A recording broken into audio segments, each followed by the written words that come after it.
Hey everybody, it is another month and just another fantastic episode of the Out of Place podcast. Now I know I'm not Steven. That's because he's buried in my backyard right now. We have him held hostage in our backyard under some dirt. So if you'll want him, that'll be about $1 million.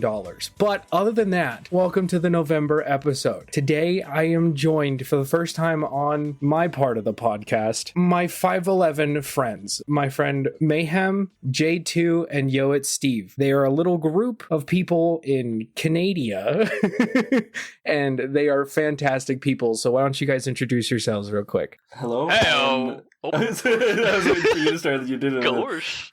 You can go first. I'll let you go first. Hey, what's up, everyone? My name's Mayhem, also is Jason, and yeah. Yo, it's Steve, and I'm also from 5'11", obviously. And I'm J2, or Dr. Jonesy. I'm just Steve's streaming partner. Alrighty, so that's everybody from the 511 group. So go ahead and get started with a couple of questions. So the first question is, what are you guys thankful for? We'll start with Mayhem. Honestly, I'm thankful for the amazing community we've got, and I'm thankful for all my friends I've made here online and in person, and I'm really excited to see where we're going to take things. All right, Jay? Or Steve? Sorry. Jay can go first. You can tell we're from Canada. Sorry, hey, sorry.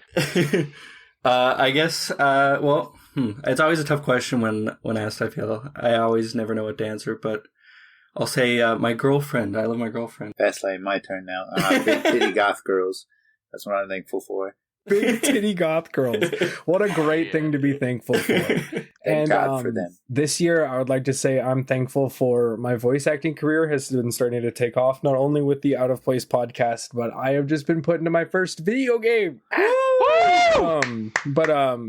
Yeah, so that's what I'm thankful for. I'm thankful for the Out of Place podcast and my voice acting career in general. May I ask what game? What game? It is called Sands of Slumber. It is going to be coming out within the next month on Steam. Oh, damn. I'll have to check it out. Hey kids, it's the Britt Nolan Show, where you'll see that your mom's a holy moly. You won't learn anything except moaning on your neighbor's ring. That's what you get when you listen to What the Brick. You'll realize that we're all just pieces of shit, soon blind with pooping rats on his ass. Me why I'm so high. Drop the pants and show off your big giant ballroom. Use it the place where we can all play together forever and ever. Here is Britt sitting on the beat. Dia de los Muertos is not a Mexican Halloween, screeches out a Hispanic ballerina from the bathroom of California's Glendale Library. I'm in town due to my husband's business, trying to amuse my daughter with an event for this underappreciated holiday. In Mexico, Dias de los Muertos is a time to honor ancestors and loved ones that have gone to the spirit world. Celebrations are held right after Halloween on November 1st and 2nd, which are two major Catholic holy days, All Saints' Day and All Souls' Day. While at the event, there's live entertainment, kids getting their face painted like Skeletor, and there's even build-your-own miniature altar crafts. I feel slightly out of place because 1, I don't live here, but I'm crashing the Day of the Dead party, and I'm getting my parking validated free. And 2, I'm not Hispanic, and my pasty skin sticks out. The line to be painted like Skeletor is too long to justify with a toddler, so I deal with the discomfort. My daughter Lucy makes sure that we stand out by dancing in front of the live music, making a scene as if we're the only ones willing to bust a move at the event. Thankfully, she's super cute, so it's a pretty good icebreaker. In another part of LA, at the Church of Scientology, there's Guatemalan Americans gathered for their annual Fiambre, a Guatemalan-specific celebration for the Dias de los Muertos holiday. This pretty much consisted of a shared 900-pound charcuterie board, which the local Scientologists would like you to know that this is a record-breaking amount of food served on a single platter outside of the Guatemala celebrations. After eating, they had a bunch of dancing, kite flying, and some kind of dessert made out of squash. Isn't it sweet that those Scientologists hosted a party for the Guatemalans? You know, they totally believe in the same thing. Or is it some weird cult thing? Are they like harvesting Guatemalans and bringing them to their side? One does not know. Anyways, I've always been drawn to this holiday, and I actually hope to make it a part of my family's tradition. I'm not Mexican, but I do feel like it's a great way to honor my loved ones that have passed and have a shrine with things that they loved, food on it, pictures, whatever their hobbies were, just saying, hey, we remember you, you're totally not forgotten, and we can't wait to see you again. You know, November, to me, it's a super bittersweet month. It's got holidays in it, Thanksgiving, and 8 years ago, my great friend Mike, who was my roommate at the time, he passed away.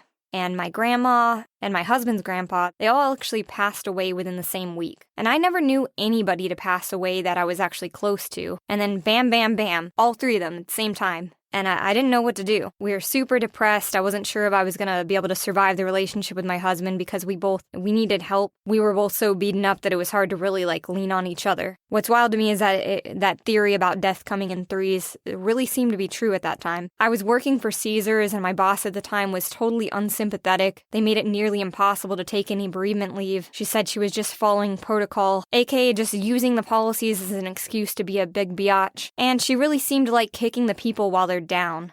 This was a time that I was super struggling to work. Life got in the way, but it became the justification for a bad review, leading to a decline of my amazing 2% annual raise. Then 6 years later, during the heat of the last presidential election, I birthed my firstborn. So it's a pretty emotional month for me. You know, lots of ups and downs to reflect on. And a lot of times I think, we're all supposed to get together with a family and have a good meal and count our blessings. I also think how it's nearly impossible to get any extended family members together. No one wants to drive that far, or divorce has made it too taboo to get split families together for their children. As soon as I got married, I figured that was probably the last time that I could expect that out of anybody. Or, you've got a sibling that got married, and all of a sudden they're spending their holidays with the other family. And it's like, hey, why can't we all bring it in, Just get these families all together. And it's weird. It's like you lose your family once they join a new family. And it's hard for me because my siblings are actually quite a bit older. And it felt like I lost them pretty early on.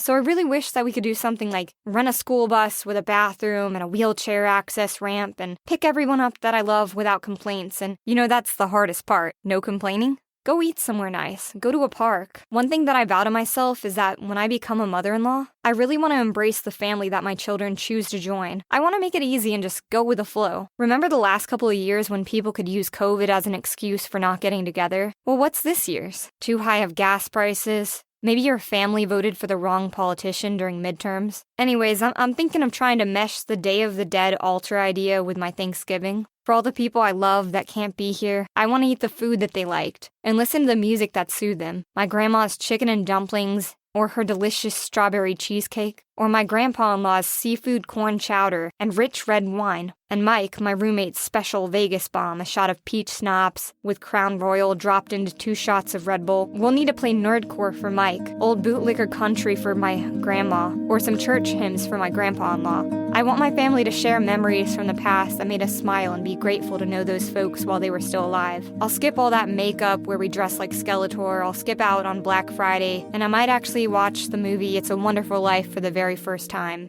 I want to change how I feel about the month of November. I don't want it to be a depressing time. I don't want it to be overwhelming, and I really just want to be that, family-oriented, stress-free kind of mom that doesn't put the pressure, but somehow gets everybody together. Is that even possible? But I hope your family has a wonderful Thanksgiving, and that you eat something that you love, and be thankful. Thank you.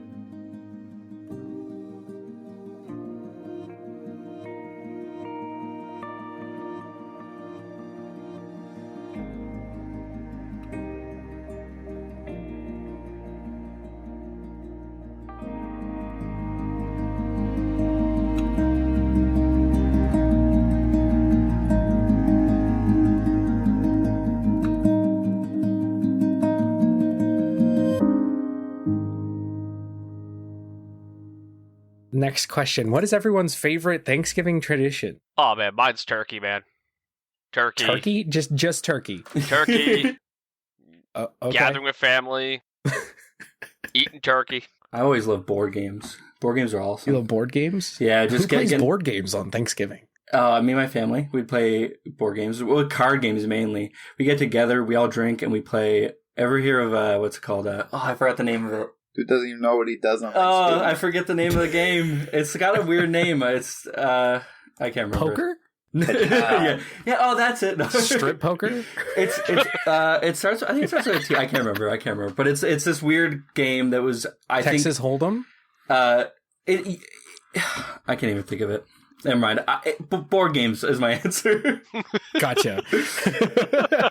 Mine's gotta be Pin the Tail on Grandma. I've never seen her run so far and fast. Pog ease. All right. And my favorite Thanksgiving tradition is I started it a couple years ago. I would go to my favorite spot wherever I am. 2 years ago, it was up in the mountains. I would go up there and I would take like a bottle of alcohol with me and I'd drink like half of it. And then I'd just sit out there and just listen to music and vibe and be the weirdo sitting at the top of a fucking mountain. Oh my God. That was awesome though. Oh, hell yeah. Next Thanksgiving, guys, we're going to do this live from a mountain. Live from a mountain. That's what I'm talking about. You know what? The one thing that would make that better? If you had a toilet up there, just sitting at the edge of the cliff. Rick and Morty reference. Nearby my apartment down the road, there is a big, like almost like crane, like scaffold area. And right at the top is just a lone porta potty. And I want to go up there. What? I want to go up there, sit on the porta potty with the door open, the wind blowing in, and just examine the coastline. It's amazing. From a porta shore? Yeah. Take a wicked, right? Like, just like, make sure, like, you go to Five Guys first and just drop the pants, pop a squat, just let a fat one out, and then just be like, wow, it's so beautiful up here. It's so beautiful, and the wind, and it's just the wind on my balls and shit. The wind blows your balls.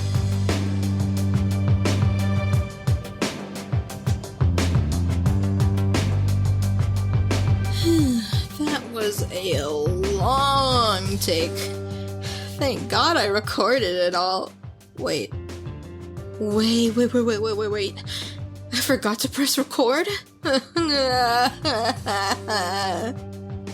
Hello, it's Sammylicious back at it again at the boombox. This time we're going straight to the point. This one isn't strictly about music, but audio in general. Now, voice acting can be hard sometimes.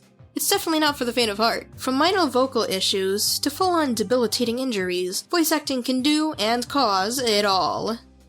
But, I mean, what's so dangerous? I'm doing it right now. It isn't like I'll die because I'm speaking into the microphone.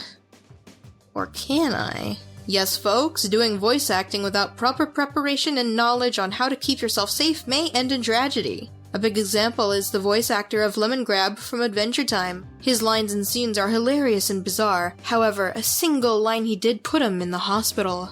What happened, you may ask?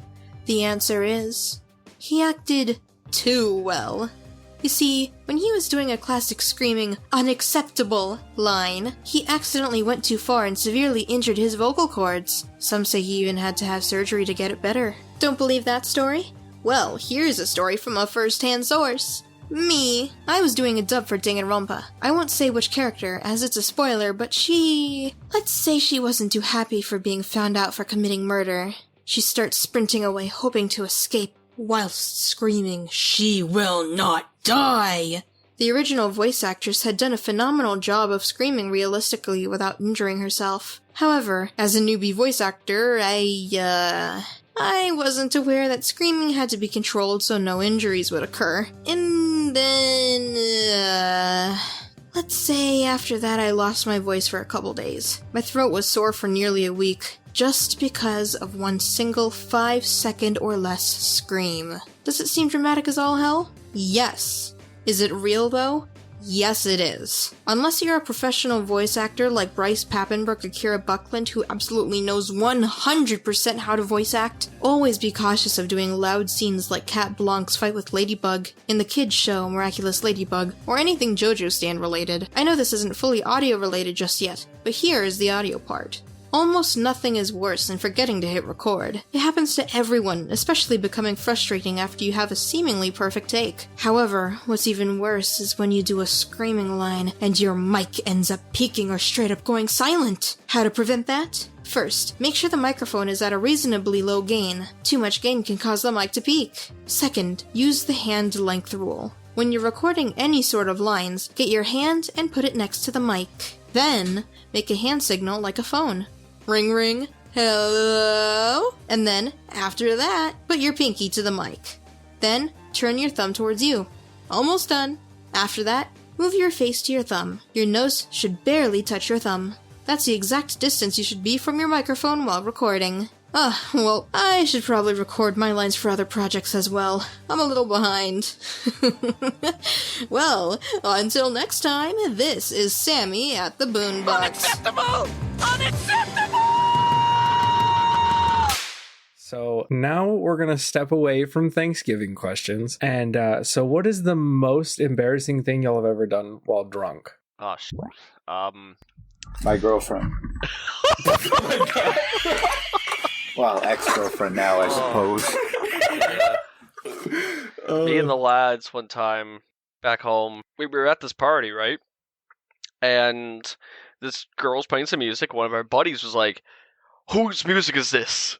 And the girl raised her hand, and he goes through his phone and looks at a picture of a ring, and he proposes. So we have like a drunken fake wedding, and like we're running all over the city trying to find these items, like something old, something blue, something borrowed. And so one of my buddies, he goes and those like traffic barricades that they put up whenever they don't want you to go down a street. He takes that barricade and just fucking runs off with it. He runs off with it? I've done that before. I've stolen some street stuff. Yeah, so I have a street sign in my apartment right now. Actually, I you know those like I don't know if you guys have them in Canada, but here our police, they put down like it's like on both ends it's like an A-frame, and then you put a bar in between it. Yes, I stole one of those. That thing was huge, and I carried it home when I was drunk. But that's not my story. You keep going. And so then, anyways, later on so when we're having the wedding, we're at our college dormitory in the fucking common room. Everyone's plastered, and I'm the priest. So I'm standing there, and I'm just like, "All right, do you take this bitch to be your wife?" He's like, "Yes." I'm like, "Do you take this stupid to be your husband?" I ended up kissing the bride. You ended up kissing the bride? Oh yeah, because I was like, first rights. That's and this entire time I was wearing a toga. You're wearing a toga? Dude, oh yeah, the entire time. College wasn't even that pog for me, and I'm in America. I always wore a toga, no matter what party I was at. I just threw one on. It could be middle Jason winter was that toga. Guy. The toga guy. All right, who's next? I could tell you mine, right? But the thing about mine is it happened very recently. So say it. And I was blackout, so I don't really know what happened. I remember. So tell us what someone told you happened. From what I know what happened is we went into the bar, we were all drinking, suddenly I'm not remembering anything. So I start, I'm going to do whatever I want. So the bartender comes over to us, and I keep offering fist bumps to people apparently. But when I offer the fist bumps, I go full power, so I'm just destroying people's knuckles all night. Oh, damn. And then on top of that, I go onto the dance floor, and I cannot dance for the life of me. But I decide I'm going to whip out I'm on one leg, and I'm waving my hands around the place, and I'm hitting people. There's a perimeter around me. So I don't, this is what I heard, there's a perimeter around me, and I just keep hitting people out of my way, creating this place where I'm just dancing on one foot. And then I appear at home. I don't remember how. That's what I came to. Was you just I was home. Manifested at home. Yeah, that's when I came to. I was like, I'm home. What happened? You just gained sentience walking through your front door. You're just like, I am here.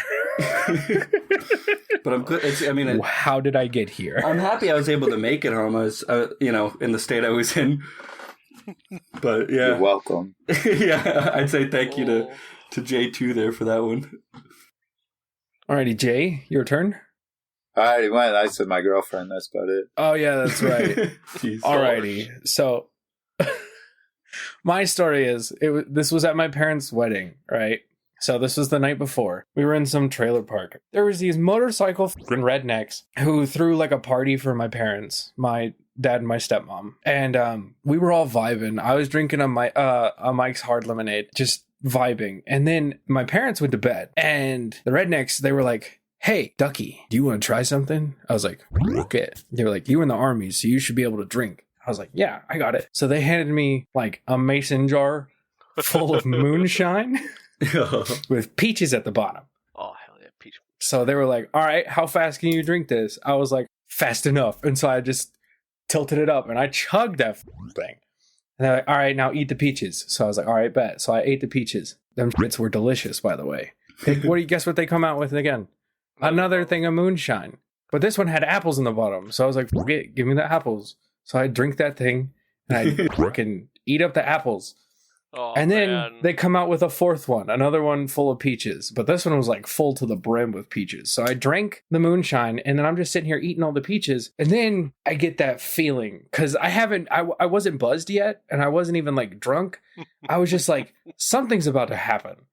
I get that feeling. It's like, I'm about to either get like hit with like some sort of like big ass like wooze of just drunk. But I was like, I need to stop. But then they were like, are you done?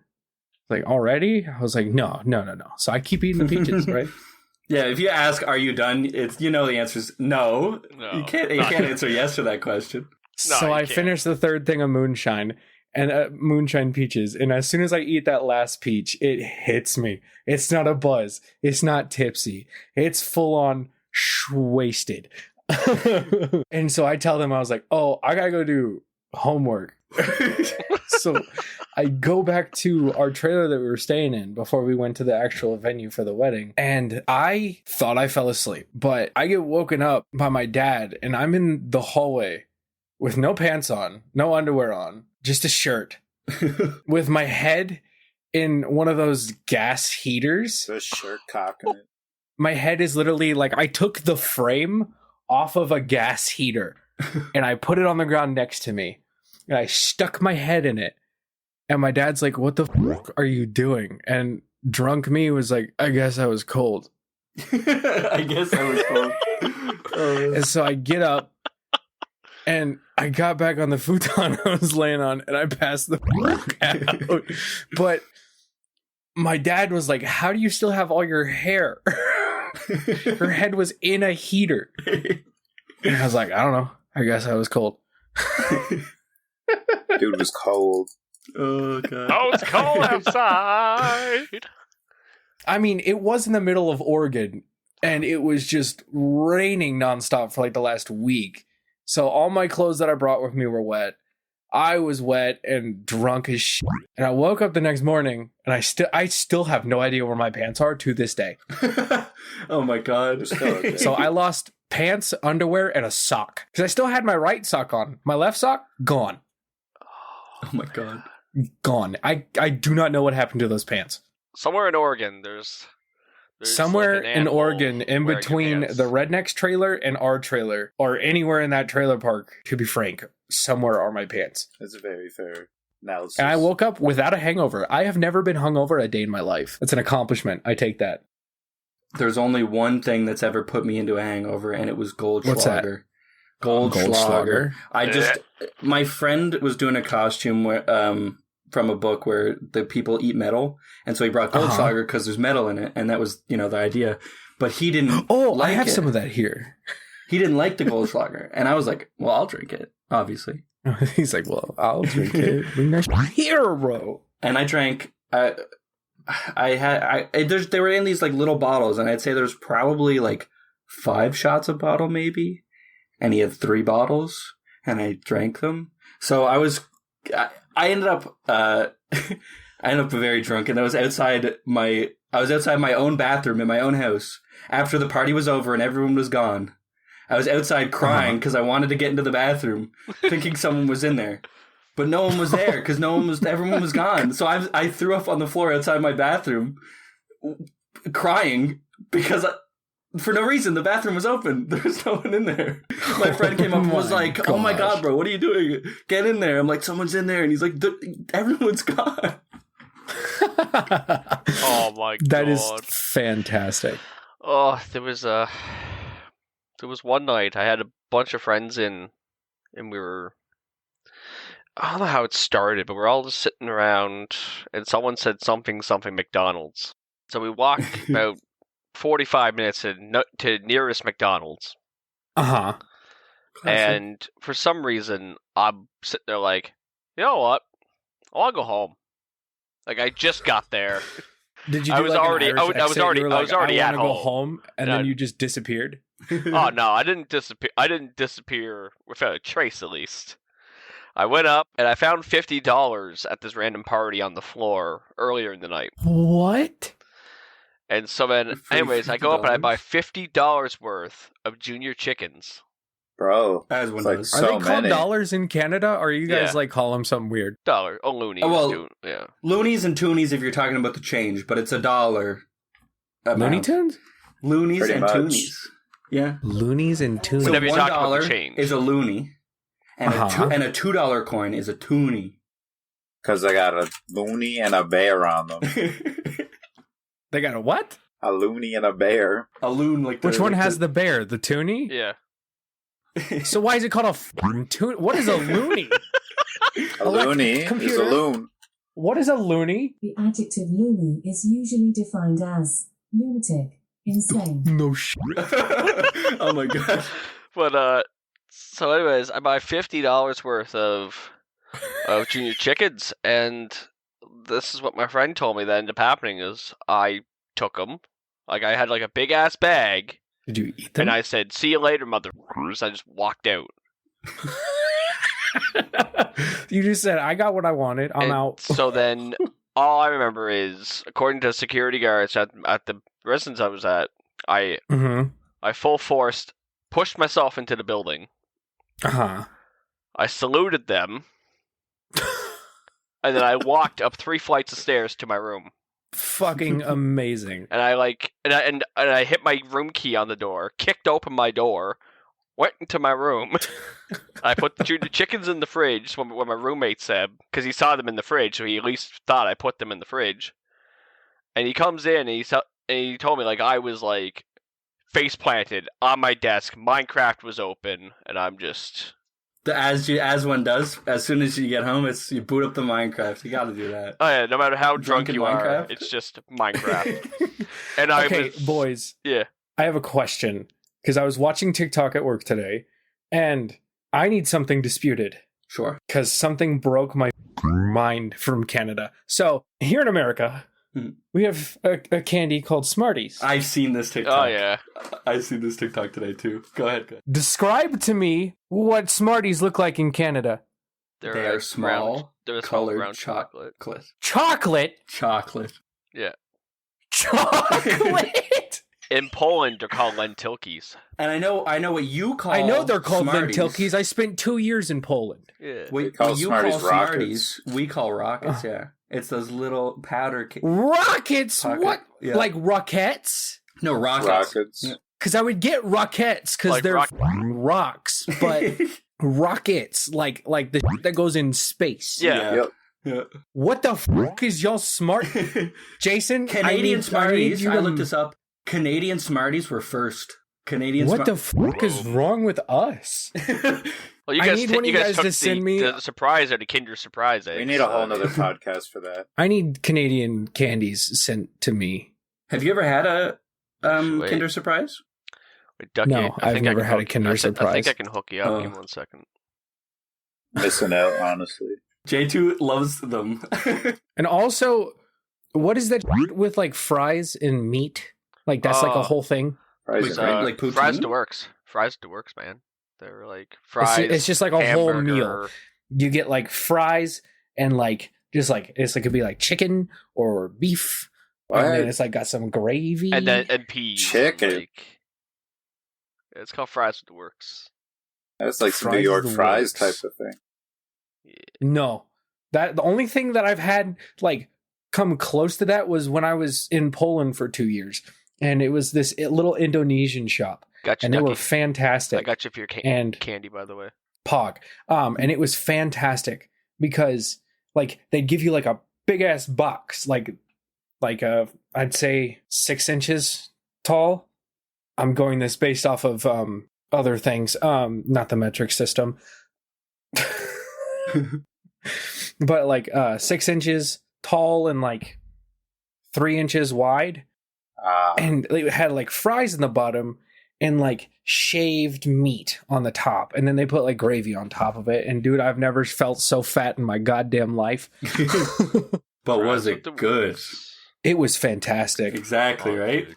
That's I the feel thing. for It's pulled pork delicious. poutine right now. And then I heard that Canada does the same thing, but they call it something weird. We call it fries with gravy and cheese poutine. Yeah, fries with gravy and cheese is poutine. Have you ever heard about combination pizza? That's just Cape Breton, bro. I know. That's That's a very small thing up here. Just on the island. What is it, like pizza with multiple toppings? It's just vegetable pizza. That's called a margarita or a supreme.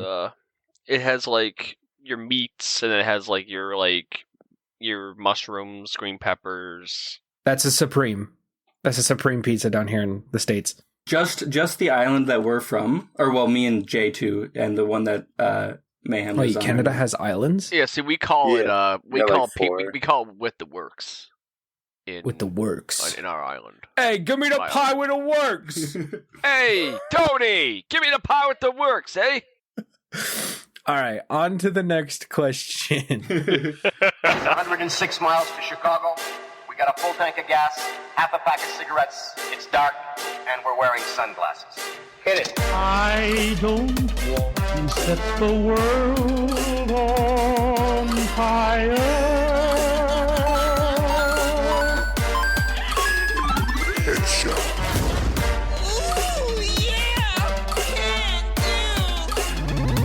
D20s are red, meeples are blue.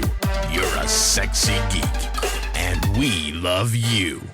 Hello, everyone. It is I, TwoTone, and welcome to Geek Soup, a podcast segment hosted on the Out of Place Network, where we just basically sit and talk about anything geeky, nerdy, anything that is just the vibe for today. So, here with me, I have my lovely and amazing co-host, Origami Cyclone Fan. Hello. So, before we start talking about our today's topic a little bit, let's let everyone know what we have been up to. So that way they're all caught up to speed on the life of TwoTone and Gami.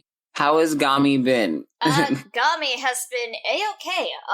Just balancing work and streaming, and tried to work on a karaoke night with the lovely TwoTone here. Yes, we are doing a karaoke night. We are. Or at least by the time this podcast is out, we would have hopefully already done it. Yes, we do plan on doing that this weekend, so the 29th of Saturday. So if you are listening to this podcast in the future, that is done. But that does not mean that we won't be doing any more fun stuff like this later on in the future. Very true. If you guys are interested, you can always give us a follow on Twitch. My name is TwoTone Inc., and you can always give Gami a follow at Origami Cyclone Fan, both on Twitch. Yep. Come get at us. We're funny. Sometimes. Well, at least TwoTone's always funny. I'm getting there. I'm a little try-hard, but I do my best. Nah, there's no trying hard. I wouldn't be doing this with you if it wasn't a vibe. Well, how is the great TwoTone doing?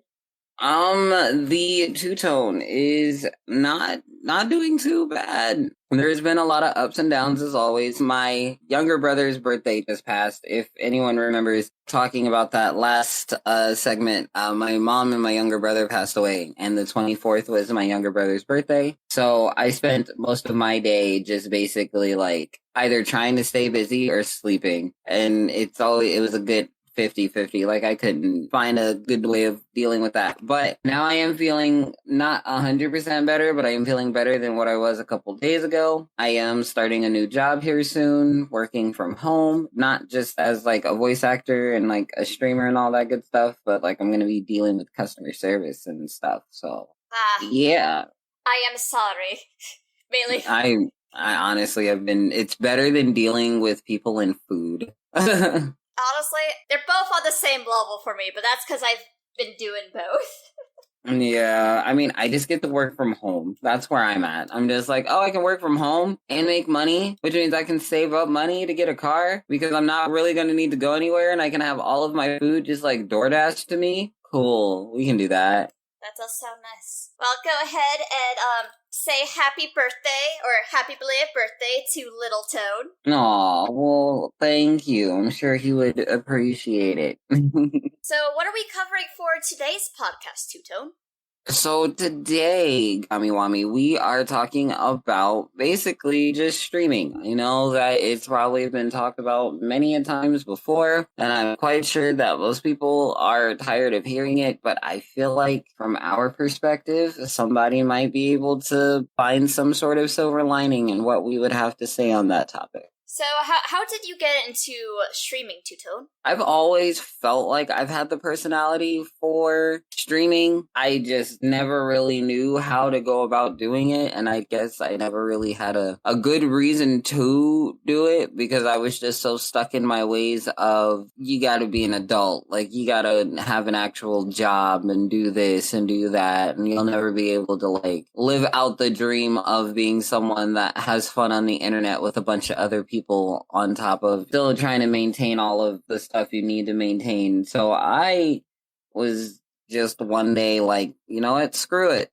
I'm ready to start streaming along with a bunch of other stuff that I want to start doing, and I'm going to do it. Like, the only way I'm going to know if I'm not good at it is if I don't try. I guess 4 or 5 months later, I'm actually not doing that bad for myself. I got a decent little group of followers on Twitch. I'm not putting a lot of YouTube videos out there at the moment, but, you know, any videos that I do put out there, they're worth watching. This is going great for me. I'm enjoying every minute, every time I have to do a podcast, especially now that I have someone to do it with. And then just coming up with new ideas and new ways of me to just get myself out there more. Like, I recently started voice acting maybe a month or two ago, and I am now a main character in a visual novel. I'm a side character in a couple of other projects, and you know, I have a video of me narrating for someone's Minecraft server. So I'm very proud of all the little things that I've done. Makes me feel good about where I'm going with it and everything else. So, but yeah, that's just basically why I started streaming, is because I wanted to put myself out there more. How I started streaming,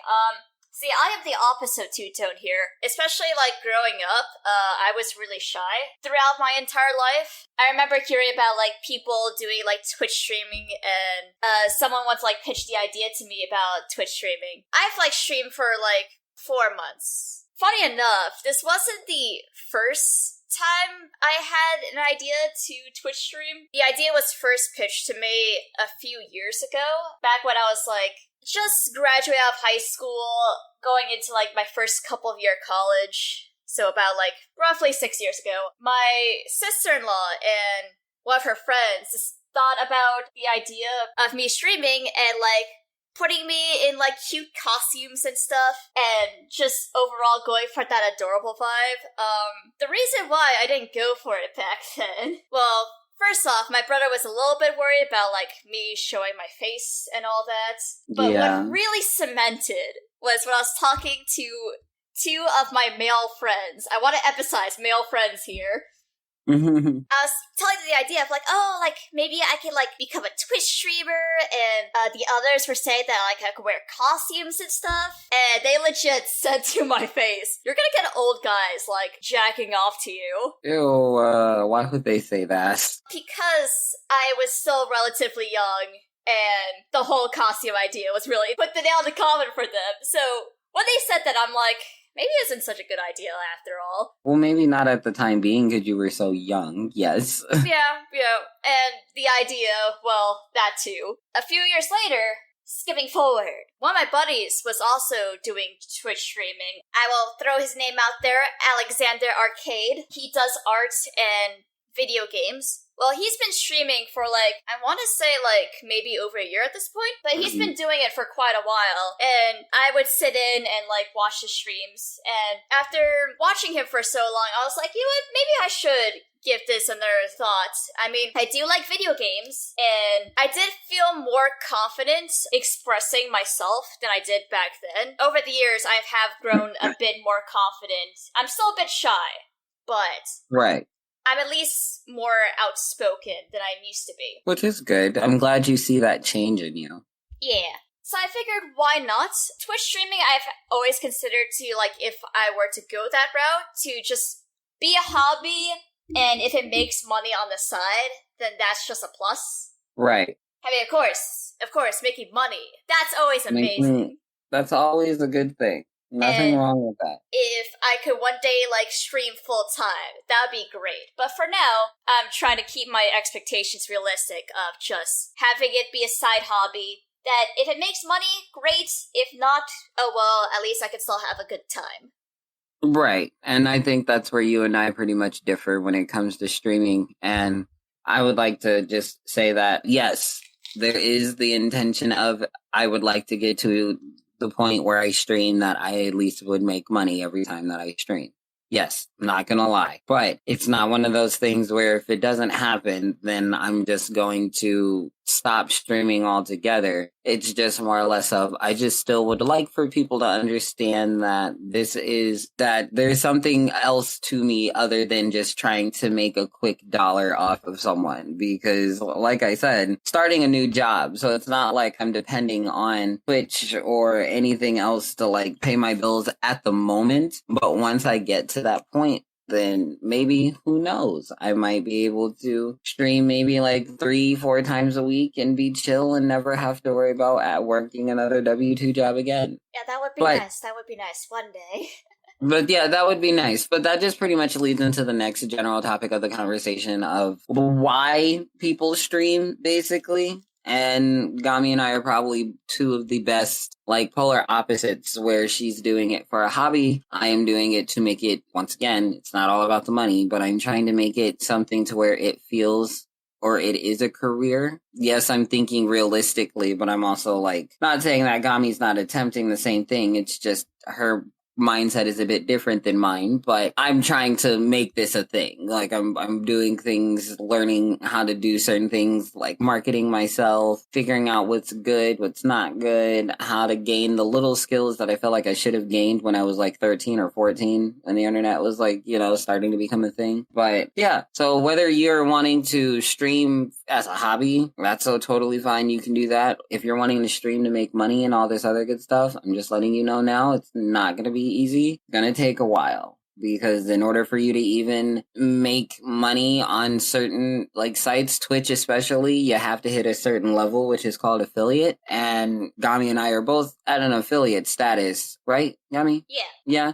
And so we've just getting at affiliate just basically means that I'm not trying, gosh, like this does sound bad when I say it, but being able to hit affiliate status just basically indicates that you are able to hold a crowd. You are able to keep someone's attention because of what you're doing, what game you're playing, the vibe you give off, everything else. And Gami, you can always jump in and intervene at any given time if I'm saying something totally wrong. But it is totally different for us. We didn't necessarily get to affiliate status the same day or the exact same way, because like Gami said before, she's very shy. I'm very out there, in your face, sassy. So our followings and everything else are totally different. But in a sense, Gami and I support each other when it comes to that sort of thing, I guess. So just for the viewer's reference, or listener's reference, how is your approach to streaming? I'm looking, whenever I do it, I want it to be a show. I want it to be something that people come and enjoy. But at the same time, I would also like for it to be a vibe. Like, I don't necessarily want for anyone to feel like they're pressured into keeping up with the Twitch norms or doing things that other people are doing in their streams. Because I want to be as original as possible. Basically, I'm jumping around and I'm so sorry about that. But like, I just want to be original as possible when it comes to that sort of thing, because I don't want to fade into the background of every other Twitch streamer, if that makes sense. Yeah, that does. My approach is kind of similar. Well, similar to TwoTone's in a way, but also different. How I sort of go about my streams is that I'm not like TwoTone, where I could just like naturally be extroverted and I guess sort of almost excite a crowd, if you will. Right. I am more of just, I try to keep true to myself of just being sort of a relaxed person who is just very genuine and authentic with my viewers, which is something that I strive to keep as also being a female in the Twitch community. Not saying that, like, females are fake or whatever, but some of them are kind of hard. I mean, that's your opinion. Nothing wrong with that at all. You see it. I mean, I don't necessarily have any female like Twitch streamers that I necessarily watch, but I am aware of them, and I know that when it comes to being a female and, you know, streaming and or broadcasting yourself, it's going to be a little bit easier. Yeah. Unless, you know, it comes to it, depending on the community and everything else. But yeah, I get where you're coming from. Yeah, of course I'm exaggerating, like, the details. But there are, like, some people who are very much, like, not really trying to be genuine with their viewers and sort of seeing them as sort of a cash money vibe. Right. Even though I may have a hard time connecting with others, I still want to make that connection. Exactly. So, I guess where I'm trying to say is that my approach is just to be, like, genuine with others and try to, like, at least have them see me for who I am, and that's just being sort of a laid-back, chill person that can also get worked up at times. Right. And that's just kind of like what I meant earlier by like we support each other and everything, because I see it in you and everything else whenever I like raid you and whatnot. Like, you have the energy. You really do. And I like that about you, because at least you know who you are and you're true to yourself about it. And like, I'm not saying I'm putting on some sort of facade or anything like that. Like, whenever anyone comes to my page, like, they're going to get all the sass. Like, they're going to get all the love. They're going to get all of that, because I at least want you to know that if you're having some sort of a shitty day or whatever, let me make it better for you in some sort of way. So that way you're not feeling like, oh, just another Twitch streamer trying to make a quick buck, when in all honesty, I would rather you just sit there, watch me play whatever I'm playing at that time, and use channel redeems to make me dance. Yes, gotta make the two-tone dance. How to make the two-tone dance. So yeah, I enjoy, and me personally, I enjoy watching you because you play games that differ from mine, which I enjoy as far as like a following base do, because like if there's a very popular Twitch streamer that has like a really nice following and likes you and likes the vibe that you put off and everything, they're gonna come raid you with like hundreds of people. Like, it's crazy how sometimes that'll happen and everything else. And like, I do it so that way all these people can at least be introduced to you, not because you're a female. Like, I'm not bringing anyone over to you because you're female. I'm bringing them over to you because you play games like Stardew Valley and like Dragon Quest, Paper Mario, and you're starting to like branch out in other games and everything else as best as you can. And you're collabing with other people and like playing games with other people and everything else. So like, you, even though you say that you're like shy and everything else, you are putting yourself out there like way more than what the average like introvert would. As you mentioned briefly earlier, it definitely hasn't been easy, but it's definitely something that I try to work towards. Another comment I would like to add, while TwoTone here likes to excite the crowd, for me as well, because I'm also a late night streamer, oftentimes my goal is just to help people sort of relax and unwind. So I'll often, like, almost encourage people to try to, like, stick around and chill before they go to sleep type of deal. Right. The inspiration of that kind of draws from how I was a few years ago, when I used to actually have a lot of trouble sleeping at night. And oftentimes I would try to, like, tune in to a Let's Player or someone of that nature who was just very calm and relaxing, and their content would sort of like help me put to sleep. So in return, I'm also trying to help that to other people who might be staying up late at night and also having trouble sleeping. And to those that are listening to this, there you go. You got yourself a party starter, and when you're ready to wind down, you always got an after party to go to. Exactly. Of course, I like to rate TwoTone because he does a lot of games that are both adorable and also nostalgic. Like, I first met TwoTone during one of his Majora Mask streams, and that was fantastic, and then he introduced me to a lovely game called Chibi Robo. Chibi Robo! Retro game about cleaning up the house.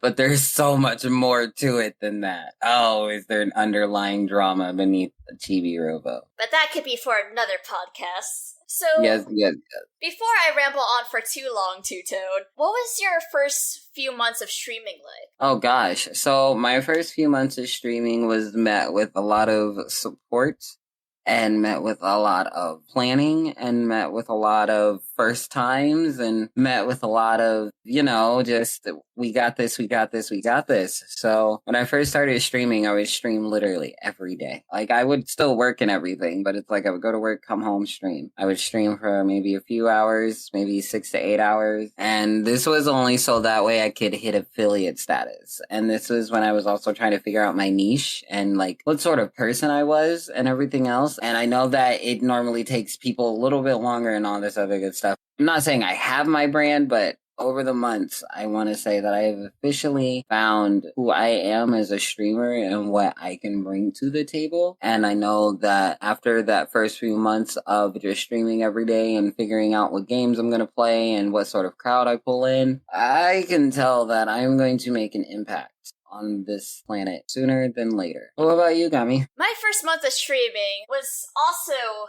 very active. Not as active as yours where you were streaming every day, but I was streaming like 4 days a week. Most of my streams would be like right after I had just got off work, so they would only really be about like 2 or 3 hours tops. I would be streaming 4 days of Sunday, Monday, Wednesday, Friday, and really just trying out a bunch of different games and seeing what would stick. Right. And another huge part of my first month of streaming was just trying to reach out to other streamers via raids. Before I started streaming, I heard this little bit of advice from a streamer I know by the name of Head Reaper of the value of raiding out someone after every stream. And I took that to heart and would basically try to find someone to raid each and every time, trying to raid someone that was also like a small-time streamer like myself, only had like a few views, and playing games that I know I would also enjoy watching, and trying to sort of interact with their community, get to know them, and hopefully that was my way of sort of reaching affiliate, hoping that like because I'm like reaching out to them, interact with their community, maybe they would follow me back. Right. Because in order to get affiliate, you do have to get 50 followers. And every time I rated out someone, I would almost always guarantee at least one follower back. That's also how I met TwoTone.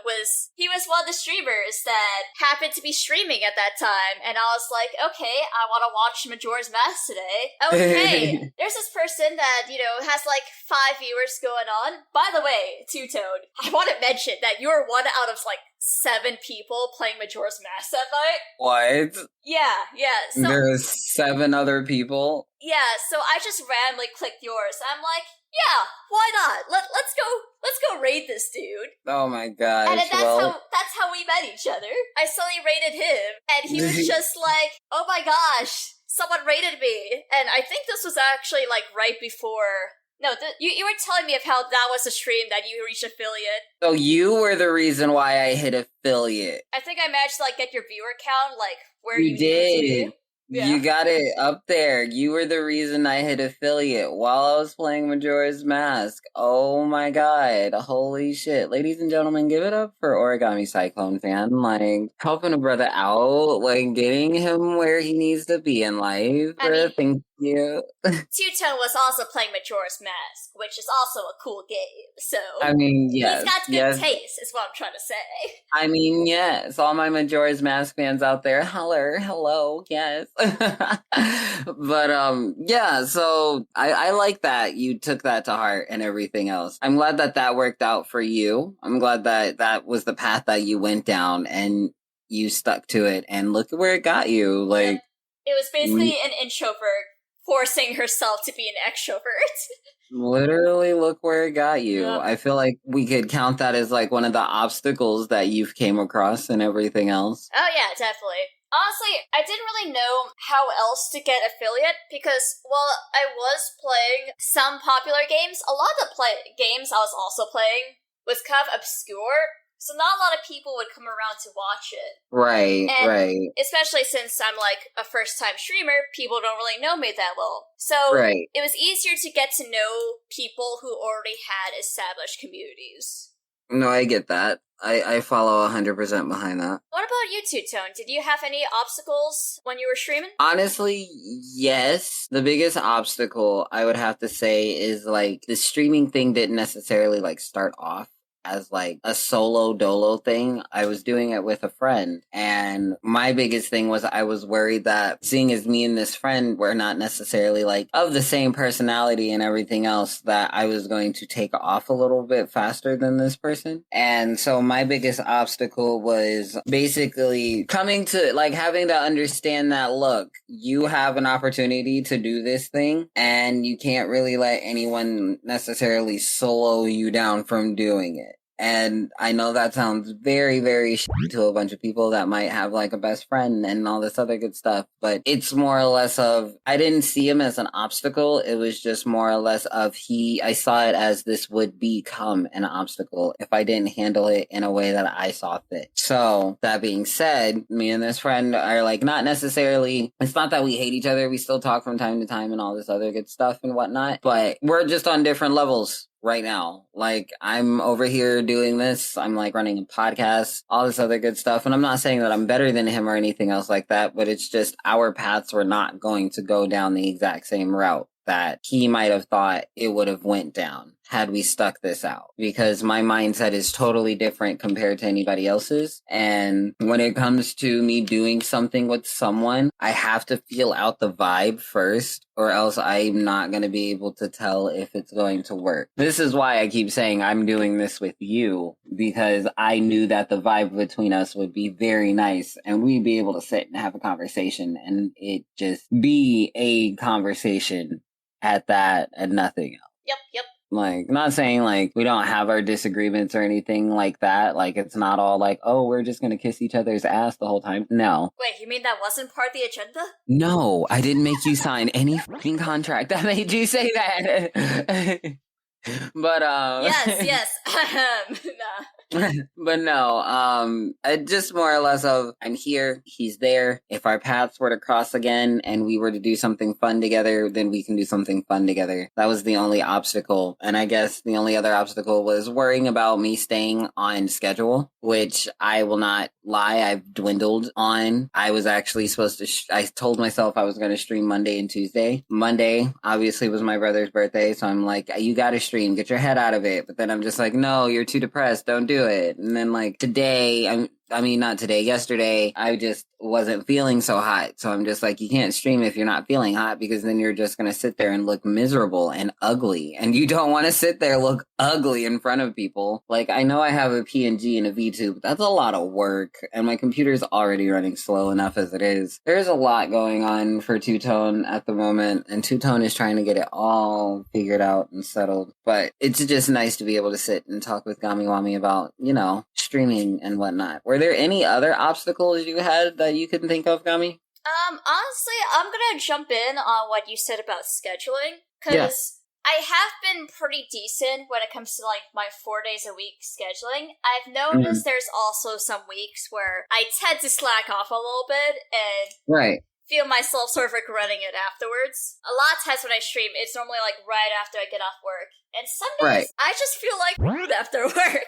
Right, and you don't want to do it, which is so totally fine. Like, that's another thing. Like, sorry to those that are listening if you feel like we've gotten totally off topic and everything else about, like, streaming and all this other good stuff. We'll, like, jump into, like, what you'll need and all this other good stuff towards the end. But, I agree with you, like, so wholeheartedly. You'll be tired, or you'll have, like, personal issues going on and everything else. Like, there's a lot of factors that would have to like stop us from streaming, and even if those factors add up, we're still trying to push ourselves to stream. A lot of times what I'm finding out has like worked for me in terms of like when I get into those moods of like, I just want to skip tonight. This was advice from who I'm going to dub my manager son. I would usually talk to my manager son of like, I just want to skip out today, and he'll tell me like, hey, go ahead and stream. You usually feel better once you start streaming. And honestly, like,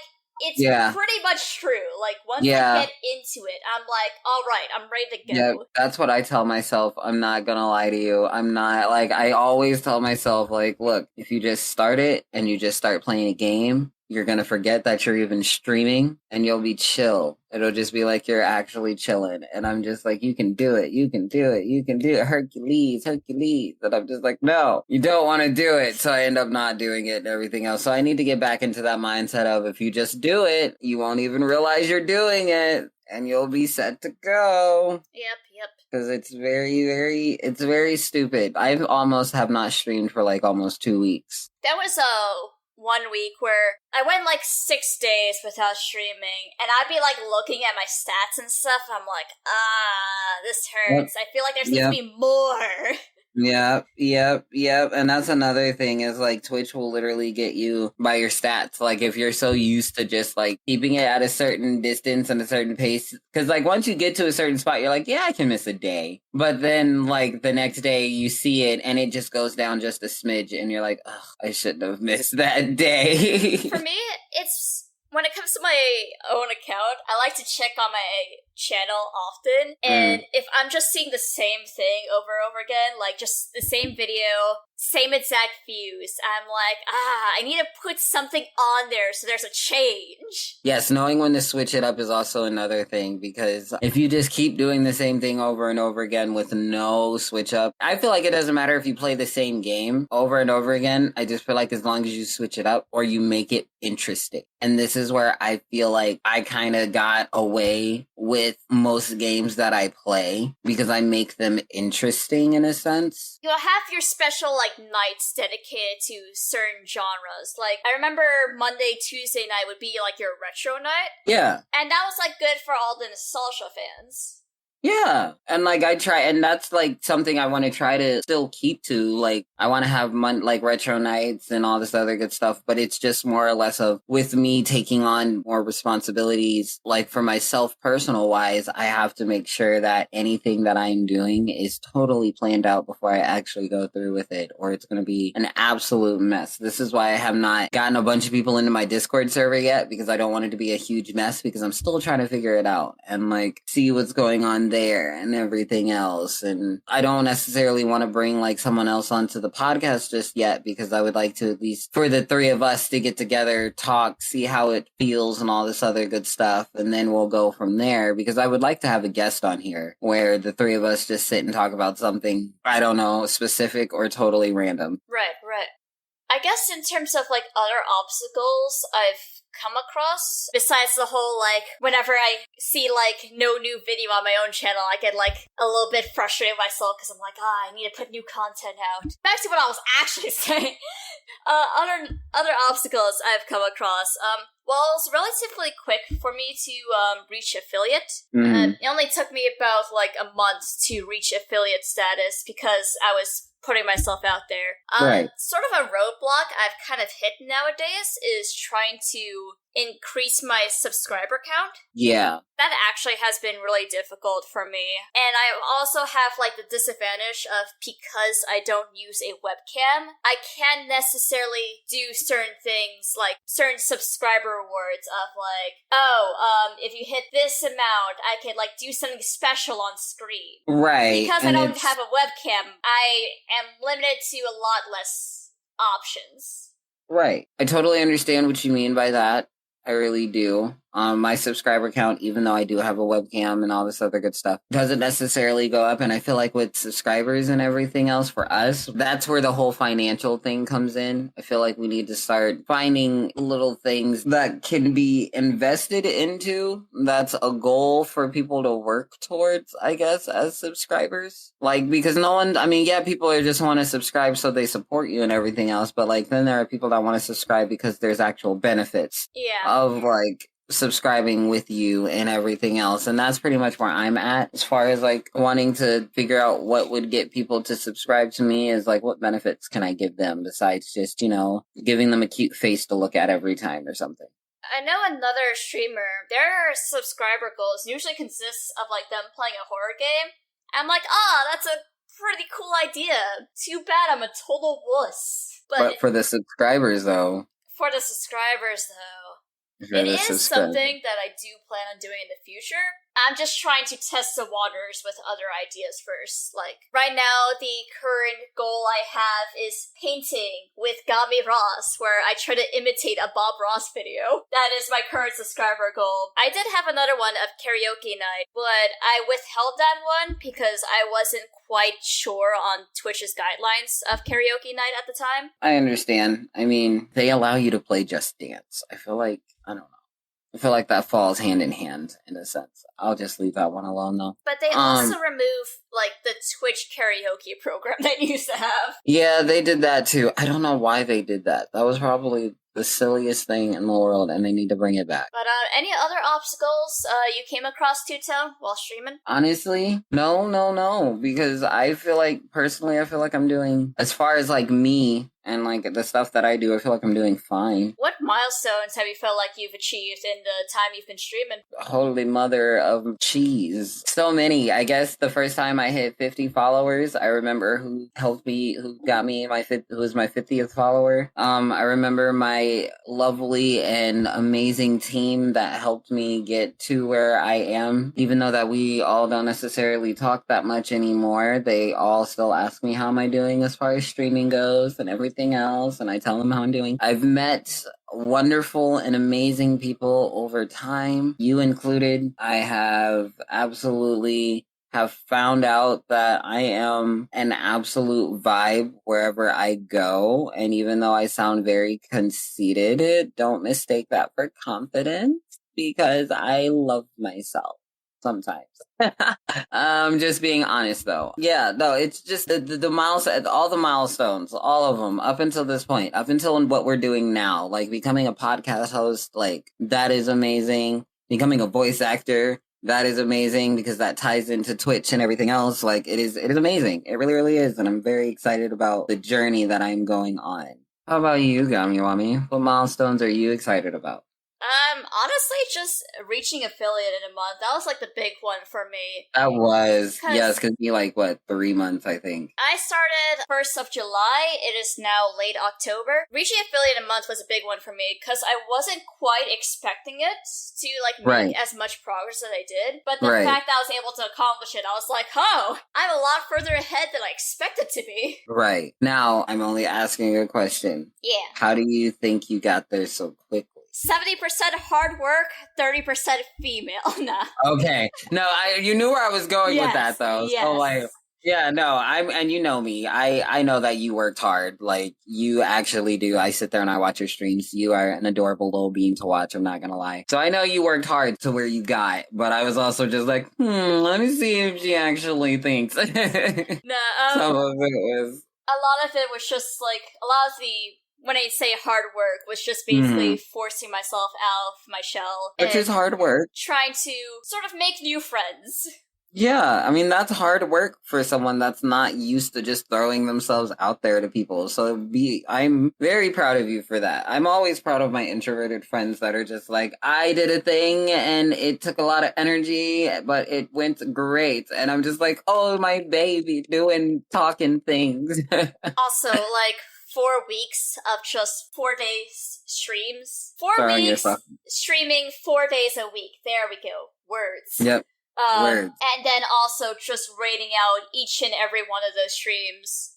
So just from that alone, at least 16 new followers simply just from rating out. Yeah. A lot of my beginning followers were, of course, my friends who wanted to support me on my journey and giving me that follow. But yeah, other than that, honestly, also just, it's gonna sound cheesy, but making new friends along the way, meeting other streamers, and, getting to know them, TwoTone here. Now I'm doing podcasts with him, and that's kind of wild. I know, it's wild for the both of us. It really is. And also, trying to get together for collabs like our Among Us streams or our karaoke night. Yes. I guess that was also something I just didn't expect. Well, it was actually through TwoTone that I got to, meet a bunch of other streamers to, get together for a party night almost of just playing Among Us. I try. I take my introverts and I'm like, come with me. Yes, under the flag of TwoTone, we shall unite.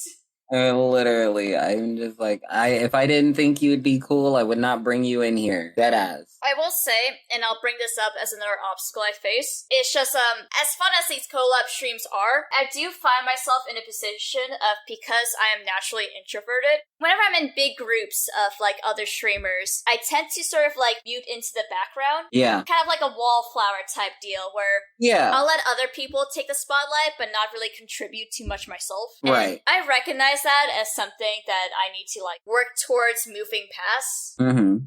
Because it's just in my natural state to sort of just, like, fade into the background. Right. But for the good of, like, my own stream and, like, trying to contribute something to my own viewers, I need to, like, put myself out there more. Right. I get it in the sense of, like I said, I have friends that are very quiet and shy and everything else, so I get where it is hard for you guys, like, when you are put in that moment of being in a group, you have to either decide on how much of yourself you're going to give, and so sometimes it's a lot easier to just not give anything at all and just let everybody else have the good time and just exist. Exactly. I do find myself a lot better in these sort of like one-on-one situations like I am with Two-Tone right now.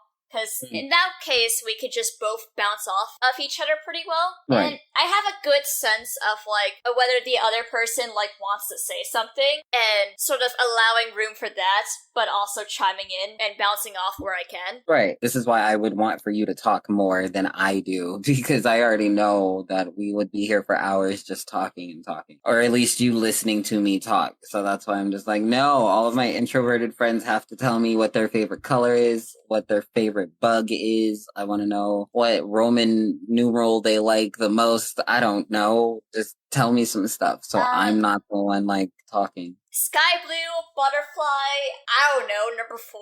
I don't know, number 4.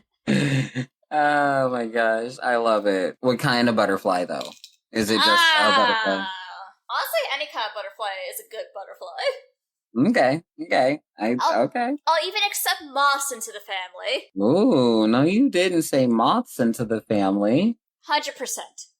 Okay. I respect you. They're I don't like moths. nighttime butterflies. Nah, fuck that. I don't like moths. Nighttime butterflies, my ass. They can nighttime butterfly outside. I hate moths so much. I mean, like, they're not ugly. It's just when they're close, no, don't do that. Don't get close to my face. That's how you get smacked out of the air and then stepped on. I'm sorry. Was there anything on your end that you didn't quite expect to, for things to happen in terms of streaming? No. Honestly, Twitch itself, streaming within itself has been, like, very fun. It's always had its ups and its downs. More ups than I can say downs. And that's the only reason because I stream only when I'm in a good mindset. Hate streaming when I'm not in a good mindset because that just is allowing for myself to say it's okay to act this way around something that I'm trying to make my job, and it's not good or a good look for me professionally to do something like that. So I only stream when I'm in a good mood. Obviously, I want people to know me at my like best and my worst, so it's not like they're never going to see me in a bad mood. Do you want to tell the viewers about your massive follower count that one night? Oh my god. So I don't really necessarily mind what anyone says about it, but I think they sorted through the majority of them, but I one night got like over 100 or something follows from what it seemed like bots, like follow bots. And I'm like, where did all of these follow bots come from? Who bought all of these follow bots? Like, what the hell is going on? I just had to turn off my notifications. Like, currently, it was hilarious because your alerts just kept going off for like oh my god, it was a few minutes. Oh, it was low-key annoying. It was so freaking annoying, you guys. I could not. I cried. So currently, at the moment, I am sitting at 463 followers. Okay? It was like 300 followers in one night, and I remember doing the math of like, if you don't shut off your alerts right now, this is going to continue for another 17 minutes. Oh my god. And she did the math, you guys, and it got on my nerves. Well, I figured, he got 300 new bot followers, and his notification lasted 10 seconds. Yeah, she did the math, you guys. It got on my nerves, but that's why I love her. But yeah, so that happened to me. I do believe, like I said, they sorted through a bunch of them and everything else. So currently, at the moment, I am sitting at 463 followers. I don't care what anyone says. I deserve it. 100%. 463 followers, almost 500 followers. I'm here for it. I'm at a very humble 113. Very humble. We need to get those numbers up, you guys. So please go ahead and look up Origami Cyclone Fan. Origami Cyclone Fan. I'm just saying it very slow so we know where to go. So how about this? Do you have any advice for those that are wanting to make this a hobby? Well, for me personally, because I know I mentioned doing this mainly as a hobby, but I'm also at that sort of mindset of if it goes somewhere, it goes somewhere. But if you really want to at least reach affiliates to have a chance at making some kind of income, I'm gonna say the same advice that I learned from Head Reaper before I start streaming. You gotta raid out every stream, because if you don't raid out when you end the stream, it is a waste. Essentially, what you want to do is you want to raid out to someone who has a viewer count or a follower count that's similar to yours. And that way, you're more likely to make a connection with each other and perhaps support each other in the future, developing your own community through other people. Right.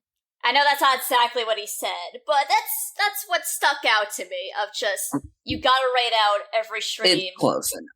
It's close.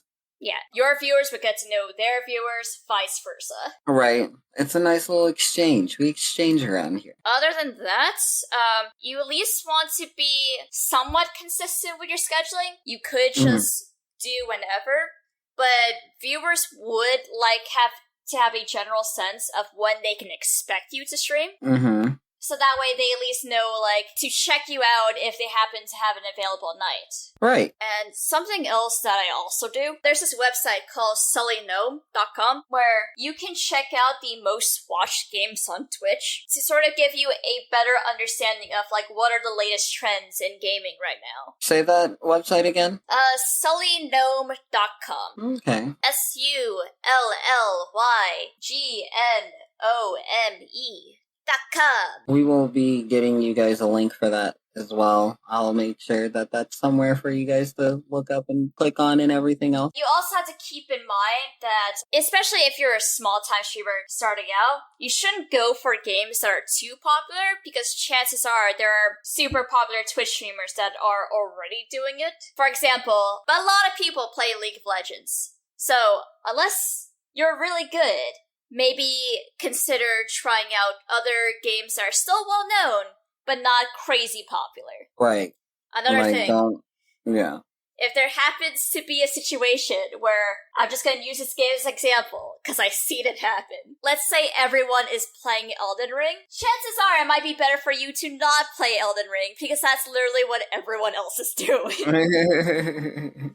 Yeah, I guess, and to put it in TwoTone's own words of what Gami is saying, be original. Don't copy anybody. It's okay to see what other people are doing, just so you can get a good sense and idea of what you're trying to gain towards. But when it comes to you first starting out, don't play any high brand games. Don't play any games that have a lot of attention to them. Not saying that it might not happen for you. If you feel like you have a good niche and you're able to pull it off, go straight ahead. But you'll want to at least gauge yourself just a little bit with games that still somewhat hold value and will still have people wanting to come watch you play, in a sense. At the same time, don't play games that are overly obscure either. I kind of made the mistake of picking while new, still relatively obscure game for a solid week. And I think I only got one viewer per stream. What game was it? It was called Growing Up. It's a life simulator.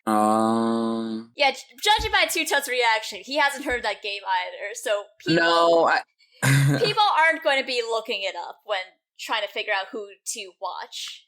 Well, now I am going to look it up because, like I said, sometimes it's not necessarily like the game itself. Not saying you're boring, but it's like sometimes whoever is playing the game can either make or break that game. So who knows? The game actually might not be up to par. I mean, the game itself is very enjoyable.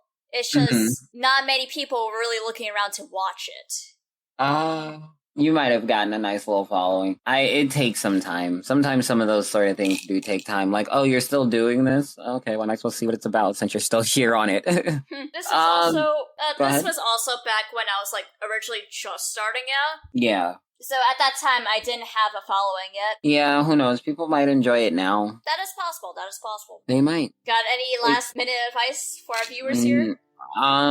Literally find your niche, love yourself, have fun. If you are trying to do it for money, it is going to be very difficult for you to get to where you want to get to trying to do it for money. But hey, I'm not saying don't. I'm just saying make sure you plan things out. Other than that, I have nothing else to say. Gami, you have anything? At the end of the day, enjoy what you're doing. Well, with that being said, thank you all so much for tuning into Geek Soup. I am your host, TwoTone, with my lovely co-host, Origami Cyclone Fan. Thank you all for tuning in, and hope you all have a nice week, month, however long. Okay, bye guys. Bye guys. Love you, mean it. Bye. Bye.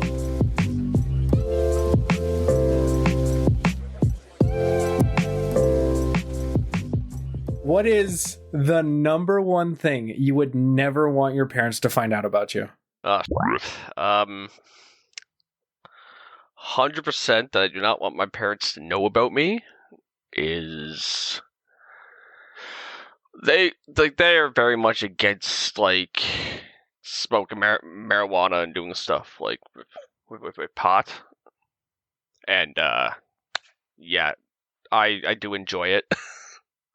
Is it legal in Canada? Yeah, it's legal, but they're just they're just very much against it.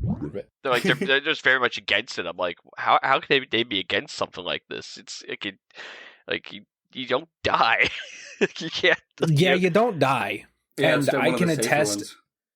I used to back when I was 17, 18. But then I joined the army and I didn't do it for 4 years. And then when I got out of the army, I tried it again. And I couldn't do it. My friend, I used to run an esports org with him. And my friend, he was like, hey man, come down to Dallas and we'll go down to the square and we'll vibe. And I was like, oh, I'm 5 minutes away from that. So we went down to the square and he's like, here, I brought you this joint and take it. It's not legal here in the States. Or at least here where I am. And so he hands me this joint and I'm like, oh, I used to do this. I can take it. So I go, I literally throw up right there in front of him. Gosh. I couldn't do it. Alrighty. Steve or Jay, whoever wants to tell us what your parents don't want to find out about you. Sure. Well, see, me and my mom, I only have my mom. I don't have a dad, but my mom. I can be your dad. Sounds good. Gonna have to fight me for it. I mean, it's just whoever gets to his mom first. Well, alright, guys, I'll see you guys in 5 minutes. Wait, is your mom hot? Well, I can't answer that. I feel like if I say yes, it's bad. If I say no, it's also bad. Send me a picture of your mom. I'll be the judge. Let's see if I can find one. We got the MILF Hunter right here. I can answer that. What's your answer? Yeah, he'll answer. He knows. I'm not going to answer in front of you. I still want to see what his mom looks like, though. See, I can just run down the road. Right down the road. That'd be a little weird of a visit, to be honest. It would be. It'd be like, hey, you only see me at work, but I need to make a point to Does Ducky. Does your mom want an American visa? I got it, bro. Dude does not have any pictures of his mom. Imagine. Oh, okay, let's see it. It's Are you Halloween. DM it to me on Discord? Yeah, I'll message you. Pog. There we go. She's in costume. Don't mind me, Steven. Steven's the owner of the podcast that we're talking on right now, by the way. He's the one buried in my backyard. I see. Oh, yeah. No, is that you in the backseat right there? No, that's my brother in the backseat.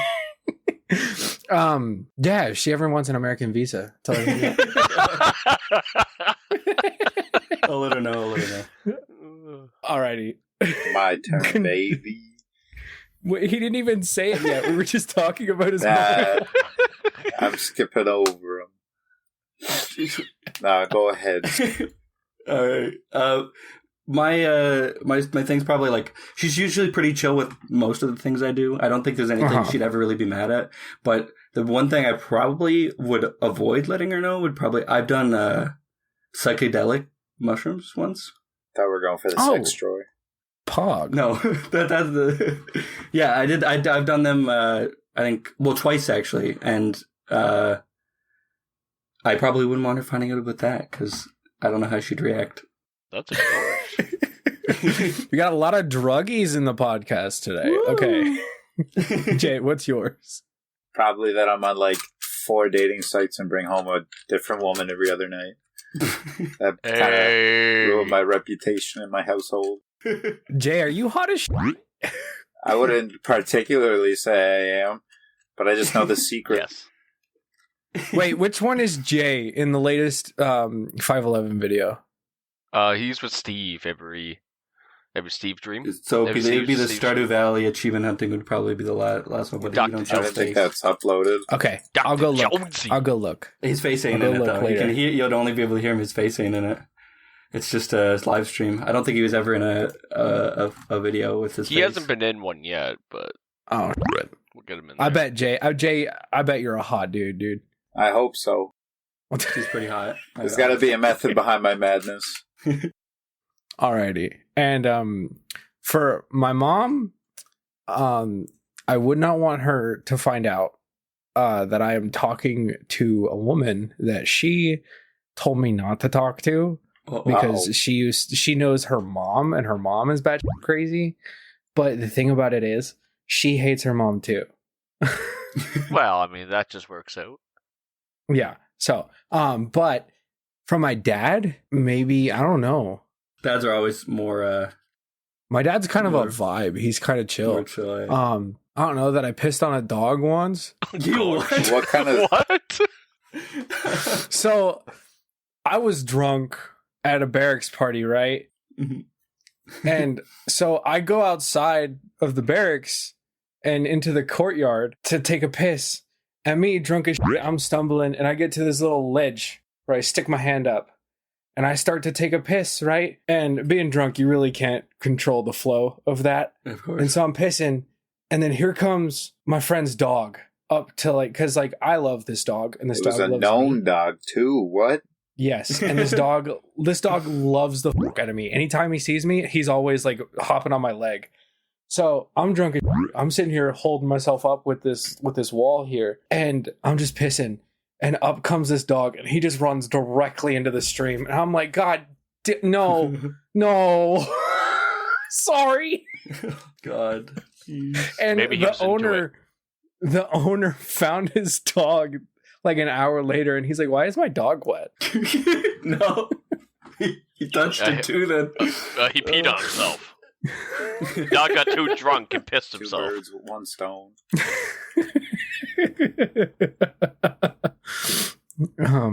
Yeah, so I'd say that this is like the one thing I don't want my dad to find out, but other than that, we're vibing. Well, yeah, my mom, I definitely don't want her to know the chick that I'm talking to right now. Until I get it like fleshed out and I can be like, Mom, she's Pog. That's fine. She hates her mom too. What the fuck is Pog? Okay. You can bond, and then you just leave them in a room together to talk about how bad it is. Yeah, just be like, you two, sit here. I'm gonna drive to Canada. I'll be back.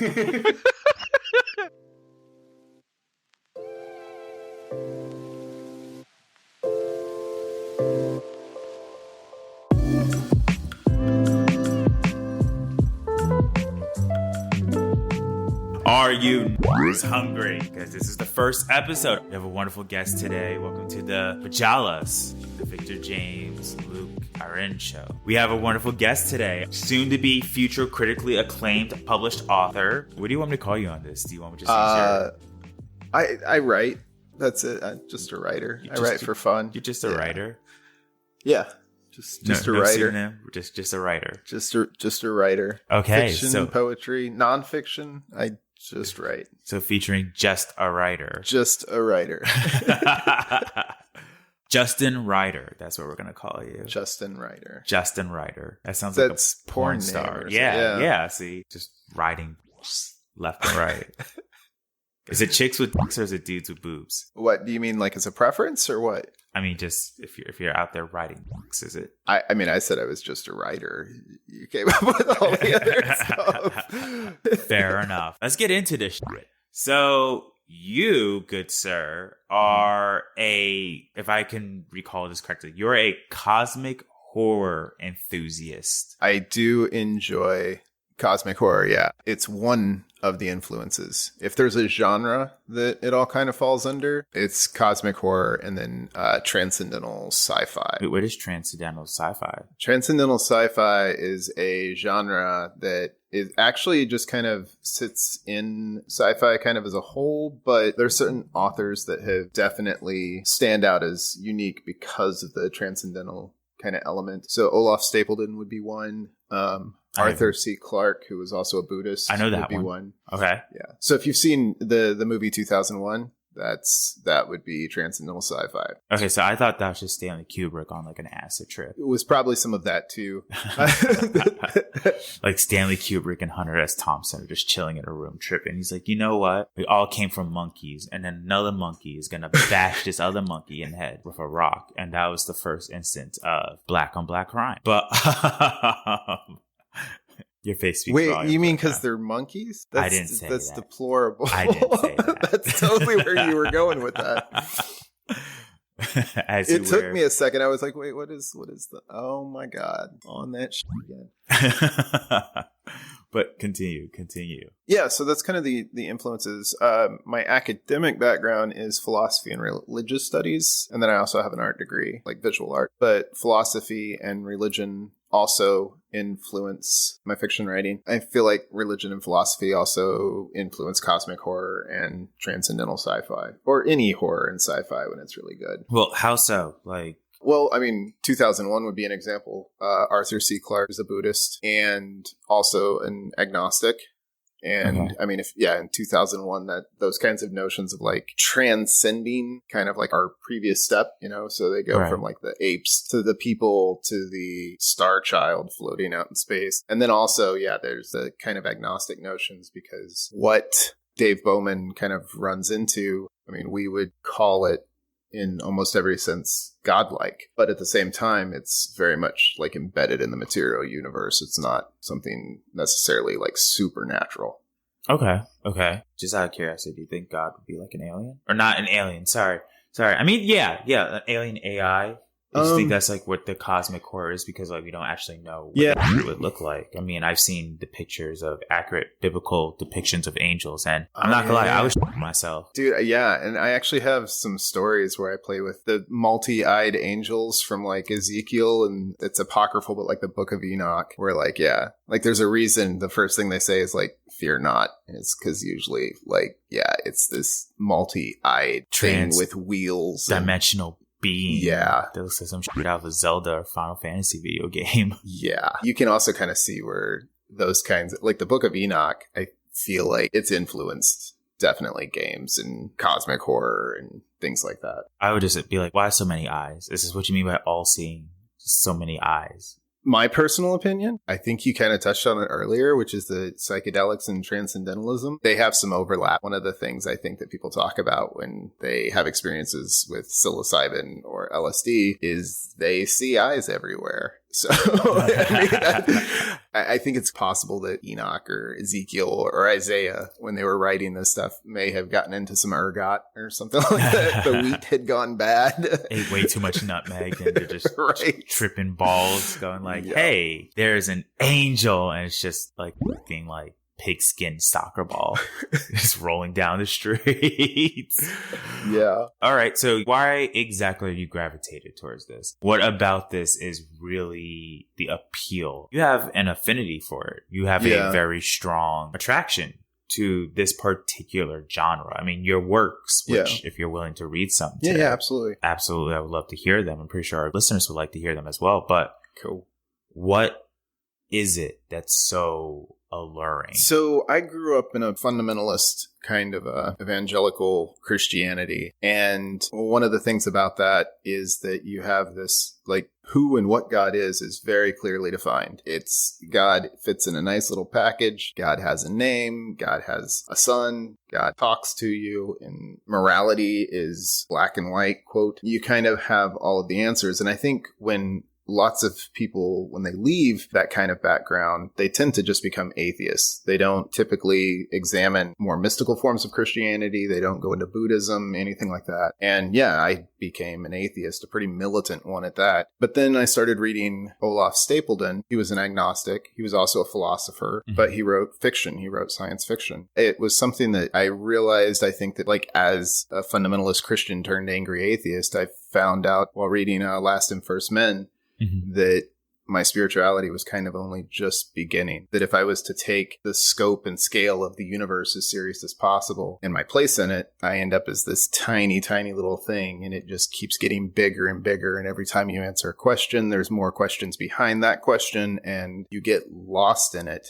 And notions like God or the divine or anything like that become much bigger, even though I don't really believe in, like, a God that is interested in, you know, the daily activities of humans or what they do in the bedroom or anything like that. It's the mystery gets bigger. Okay. And I think that's one of the things that happens in cosmic horror and science fiction. I think really good science fiction is, like, what makes it good is when it gets into the scope and scale of universes rather than, you know, the scope and scale of our daily lives. Okay. That's a lot to digest in a good way. Good way. That was very clear. You need the assignment. Did the extra credit. Before we get onto your poem, I have a question. Why is it often all or nothing when someone leaves a religious upbringing? I didn't have a religious upbringing. What I had was, you know, one of the few things that my parents did I really do appreciate is we were allowed to choose if we wanted to go to church or not. And it wasn't for me, and it wasn't from lack of trying. Like, I tried a bit, was people, but at that particular church, not all people in the church. Yeah. That's a priest's job. But but I got to choose if I wanted to go or not. Yeah. And for me personally, my relationship with spirituality has always been like, do I believe in something that's there, that's greater than us? I don't rule it out. Yeah. It might be there. I just don't think it cares. Kind of like you said, what we do in the bedroom, what cloth we wear, what we're eating, all that good. It just never seems like there's any real middle ground. I hear from people who come from a religious upbringing like, oh, there's nothing there. It's like, well, why can't there be something there that's just as fucked up as humans are? Yeah. Especially if we allegedly come from it. Yeah. I mean, I think what happens is when you have a religious belief, you have a conception of God. And if you come to realize that that conception isn't correct, then that's always how you've defined God. So, like, when I say I don't believe in God, what I mean is a God that created us and looks after us and hears our prayers and is vitally interested in our day-to-day lives. But at the same time, like, Buddhism is absolutely fascinating. Many of them would call that a deity, not all of them. Quakers would be another one who historically are Christian, though there are also non-theist Quakers and Buddhist Quakers and Muslim Quakers and Jewish Quakers. But their conception is that if you have certain kinds of experiences, like if you fall in love or if you look at a night sky, you feel something in you that's divine. And what they believe is that everybody has something divine inside of them, and you want to tap into that. They want to nurture that and grow it. Yeah. And so for me, in my background, that doesn't feel like what the word God means. But I mean, a lot of people who've grown up in Eastern cultures are like the idea that God throws lightning bolts, and like that's not what they have ever meant by God. So I think that's why a lot of people, I think, tend to become atheists after leaving, like, say, Christianity, because what they mean by God is the Christian God. And if they don't believe in that, then it's, like you said, it's all or nothing. Like, I don't believe in this God anymore. There is no God. So, yeah, that was my experience. And I know many friends that I had that they also all became atheists. Like, that was their experience as well. Thank you really for answering that. This is a really nice insight. This is a really nice backdrop because the more we've done this, we've recorded this episode like, what, 4 times now? Yeah.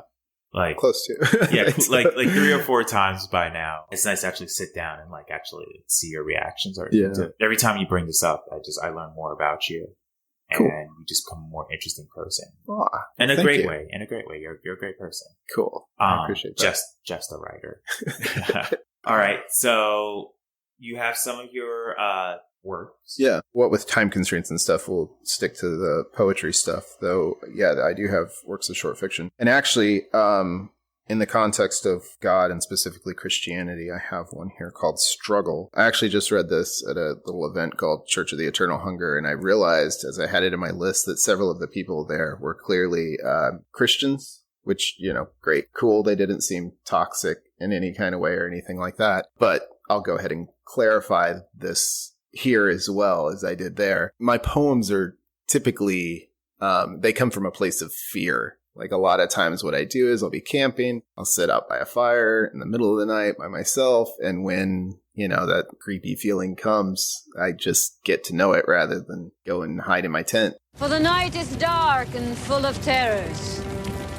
For the night is dark and full of terrors. Originally, the book that I'm working on now, which is going to be called To Unknown Gods, Psalms of Cosmic Horror from the Dark Woods, it was originally written as kind of like a collection of campfire readings. They're almost like horror stories for the campfire, but written in like a poetic form. So yeah, this poem is called Struggle, but again, it's not as blasphemous as it appears on its surface. Okay. It comes from a place of fear, so struggle. When he comes to claim me, I will not die. I will not give up this love to the dark. Hear the song the wind is singing through the leaves. Breathe deep the smell of the pines. Would you let him render you senseless? Is the song I hear sadder or sweeter than what you hear? Is my sunset brighter, my night deeper? Is it my soul embrace that will not be torn apart so easily? Say what you will, but I cannot believe that this deepest of beauty is mine alone. Let me hear that he is good. Say that he is just. Did Moses not plead for the lives of the innocents against him? Did not his own prophets curse him? Speak to me of his mighty hand. Were not Jacob's fists just as fast and just as strong? Where Jacob took to limping, I will take his head. I will tear the ladder from under his feet before he even reaches the ground. For this tired flesh is my house of worship, the place from which I come and where I will go, my womb and my casket. I am not resigned, and surrender will not be my final breath. When he comes to claim me, I will not die. I will not give up this love to the dark. But if his vile hand should take me, then let my struggle against him forever echo in these trees. That was it was quickly. Kind of blasphemous. But I think it's also kind of orthodox in a weird way. The notion of like Jacob having fists that are just as fast and just as strong is because, in the Bible, Jacob actually gets in like a fist fight with God. What ends up happening is God tells him that he's going to give him Israel, which literally means struggles against God. It means struggle. He had a limp after that. Usually when a guy named Jacob tells me he's going to get into some fisting with me, I usually have a limp afterwards as well. The fist of God. Oh my. Oh my. That sounds intense. It is.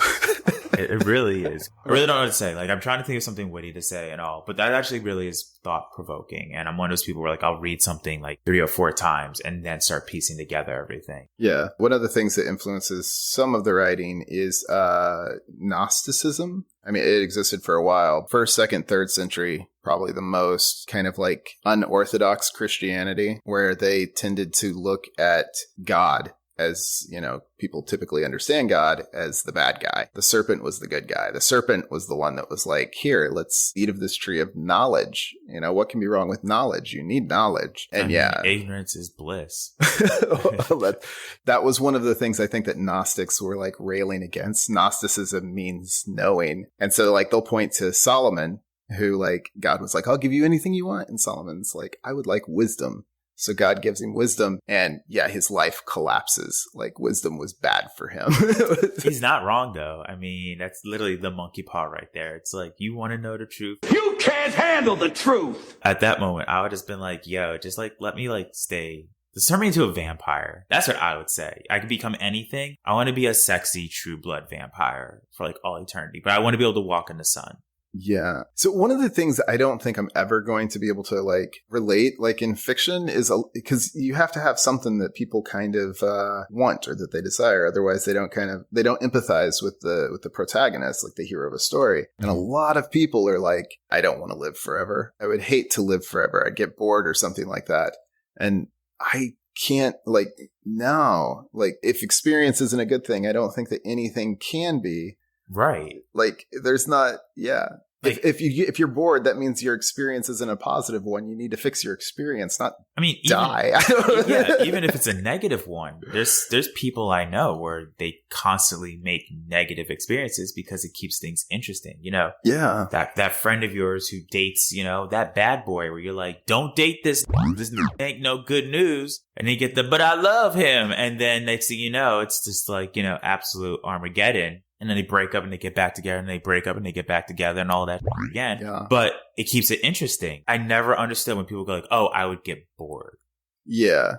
Because even though humanity is predictable, humans also know how to like mask that to keep it interesting. And we do unpredictable things once in a while, which keeps it like on your toes.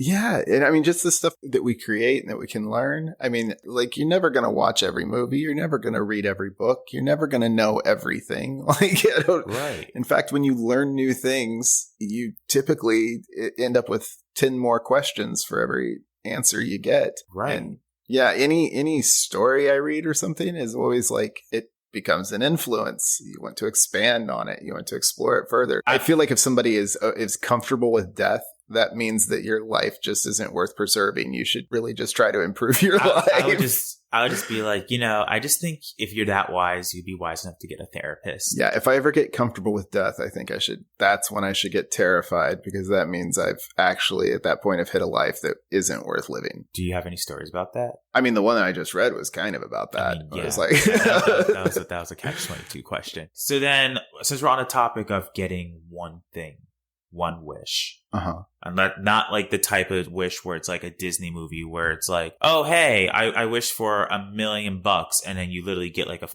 million deers. And the genie's like, ha ha ha ha, play and then like dips. It's like, no, you're just an asshole. Yeah. I'm talking about like one wish, like the intent is known. What would you wish for? Okay. Yeah. I have a poem about that even. So I would go with, so there's Faust by Goethe. Like, it's kind of a cliched story now. It wasn't so much at the time, even though it was actually a telling of another story called The Tragedy of Dr. Faustus. In it, there's this guy named Faust, and he makes this deal with Mephistopheles, who's essentially the devil. And the idea is like, it's the classic story of like, if you do this thing for me, you can have my soul. But the thing that he makes the deal with the devil about is not like money or eternal life or anything like that. It's life as full as it can be. So it needs to have all of the pain and all of the beauty, everything. And if he ever gets to the point where he says, okay, I can't take it anymore, this is too much, then the devil can have his soul. There's been like these other movies where like usually a guy is like, well, if I get this girl, then you can have my soul, Satan. Which to me, I'm like, yo, like you literally just could find another girl. It's called a prostitute. Like you could pay her to do the same thing for like $30. She'll do anything. Anything. And you get to keep your soul. You get to keep your soul. I mean, unless the thing she does to you is, you know, soul sucking. She's going to suck the soul out of you. That sounded so tacky. That was not where I was going meant to go with that. She's a succubi. You know, she sucks and you buy. You know, you just go. I get it. Yeah, don't. You know, she's bisexual. You buy her and she'll get sexual. Sorry, go ahead. No, you're good. So yeah, this poem is called A Fireside Incantation to Agnostos Theos. Agnostos Theos just means unknown God. And yeah, it was partly inspired by that part in Faust, where Faust is like, yeah, I've tried everything. I've experienced so much. I've learned all there is to learn. What I want is for life to rip me apart in all of its splendor. I would have just been like, did you try turning it off and turning it back on again? Right. Blowing in it. Right. So, Fireside Incantation to an Unknown God. I have no holy book but mystery, no guide but stars. I do not plead from a deadwood church that you send rain. I seek you as you are, not as I wish you to be. If you crush my soul to pieces, let these woods take its place. Even now my pleasures have their fount, and the stars behold my sorrow from their paths. When I depart, let be all that will be. Fullness is not found in contentment. I do not beseech you for joy. Press upon me eldritch exhilarations and love's sharpest pain. Enamor me with unreachable stars, my arms stretched out forever in intoxicating tragedy. If I come to know all things, do not save me from the implications. And if I love, let the truth that it will end illuminate its every manifestation. Heap upon me ecstasy and despair in true measure until all life within my inmost being is wrenched forth. Then let my soul expand to the forest, the continent, the world, and the stars, so that in your abyss I too will be stranded with them. Seize from me the sound and smoke of my faith. I do not know your name, nor have I ever, and I do not insist that you abide by my soul's withered pretenses. Here I will let be what is, and in silence I will wait on the unknown, whether you come to enlighten or to claim. And that actually kind of goes back to what we were talking about earlier with, like I think if people were inside my head, they'd go, oh yeah, you're an atheist. But I mean, I feel like I'm an agnostic, and like clearly like, sitting out by a fire, there's something stirring that's moving me to write and say this kind of stuff. And so. For the night is dark and full of terrors. The night is dark and full of terrors. That's absolutely beautiful. Thank you. I don't feel atheism. I mean, I'm hearing it. Yeah. And like I said, I'm going to have to read this a few times, but I'm not feeling personally atheism. I do feel agnostic. Because personally, for me, I always look at it as like, you just have questions. Mm-hmm. Something can exist and you not believe in it. I mean, like we elect politicians all the time where it's like, oh, wonderful, Joe Biden. How are them fingers tasting? Yeah. It's like, oh yeah, I elected this. I don't believe in it though. It just sounds like you have questions. There's a philosopher a long time ago, William James, said that it was almost impossible for somebody to be an agnostic because if they think about the question for any amount of time, they'll lean one way or the other. They're going to think, oh, it's more possible this, or the other thing is more possible. If I think about like what I call God or what I mean by the word God, I don't think I believe in that, like an unknown kind of like the Church of the Eternal Hunger. Like there were Christians there and it was perfectly fine. I feel like when people like Christians and atheists or whatever, the idea that they're like dwelling in the presence of the unknown, like they can give each other high fives and hugs in that kind of situation. Right. It's the people who are like, I know what God is, and I know what God wants, and I know it's gender, and I know. I'd be like, do you? Do you have the receipts, Diane? No way. I want to see the receipts. Yeah, I can't get behind that. And I think it's not sincere. I feel like those people are more atheists than I am because they're the ones who are like, I know exactly what God is and what it wants. They don't try to deal with God as it actually is. So it's also funny that so many times, like you can read in the Bible, like Mathew 25, where it describes like progressivism. Like Jesus is like, take care of the poor, take care of the hungry, people in prison, the immigrants. Let's eat some prostitutes, you know. Right? All of that. And like somehow they read it and they get, I kick out the immigrants and hate the gays and the like. You know, how dare you abort a baby? It's like I'm pretty sure there's abortion in the Bible someplace where it's just like the ordeal of bitter waters. Oh yeah, that's what it was. Yeah, that happened on House of the Dragon. Spoiler alert. She was like, hey, her dad was like, yo, you need to drink this because you might have f***ed your uncle. And she was like, but I didn't f*** her uncle. She didn't. She f***ed her knight. But she f***ed her guard. But he was like, you need to drink this tea. So that way you don't end up having a baby. Yeah. Uncle. And it's just like, that sounds similar. That doesn't sound like abortion to me. That sounds like Plan B. Yeah. Plan T? Well, there's the Nirvana song, Pennyroyal Tea. Pennyroyal Tea is I can't remember what they're called, but yeah, it causes miscarriage. Yeah, abortion's been around for a long time. It's also weird too that like a lot of Christians will like look at Jesus who lived in Rome, like LGBTQ, like they had many letters and never once brought it up. Literally Rome was like, hey, everybody's allowed to do whatever you want. Yeah. And it's like you got a bunch of, you know, Roman nobles who are like, oh yeah, these are my gang of little boys. And you're like, excuse me? And the Romans were like, oh yeah, that's just how it be sometime. And abortion, it was very common at the time. And dude never says a word about any of it. He's just like, yeah. She's like, okay, yeah, like she had she was gonna have a baby, and then she said, not today. Not today. You know, some people have twins or gonna have twins and then they get it aborted and then it becomes double homicide. Yeah, double homicide. Yeah, that kind of belief in God, that's got to be closer to idolatry. And when you find God and he, like specifically he, is in agreement with you on everything. I can't get behind that. That God is literally, I think, best personified in the amazing, phenomenal, timeless show, The Boondocks, where Uncle Ruckus, no relation, finds out that he has cancer, terminal cancer. He's going to die.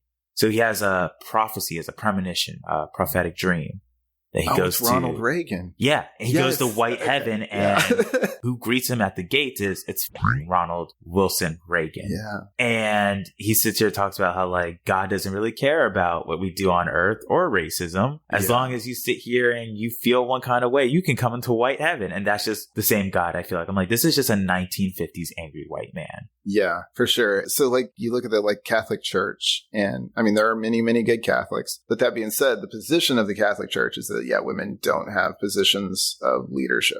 You can be a nun, but you can't be a priest. And, like, behind that, I mean, for a lot of people, they'll think, oh, that's just tradition or whatever. No, that's misogyny. Yeah, and it's really fucked up. Like, because you have a penis, you get in touch with God in ways that other people on the planet just can't.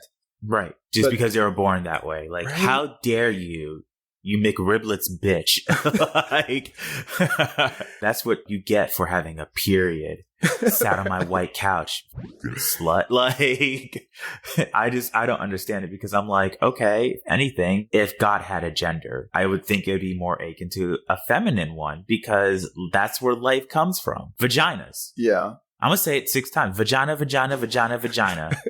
I don't know what God would do with a gender. I mean, like what you said, if it's like an alien thing where there's just something so much more advanced than us that it checks off all the boxes of essentially God, like maybe they play around with gender. I don't know. And earlier when I said the thing about having a penis, like I was talking about gender specifically within the context of the Catholic Church.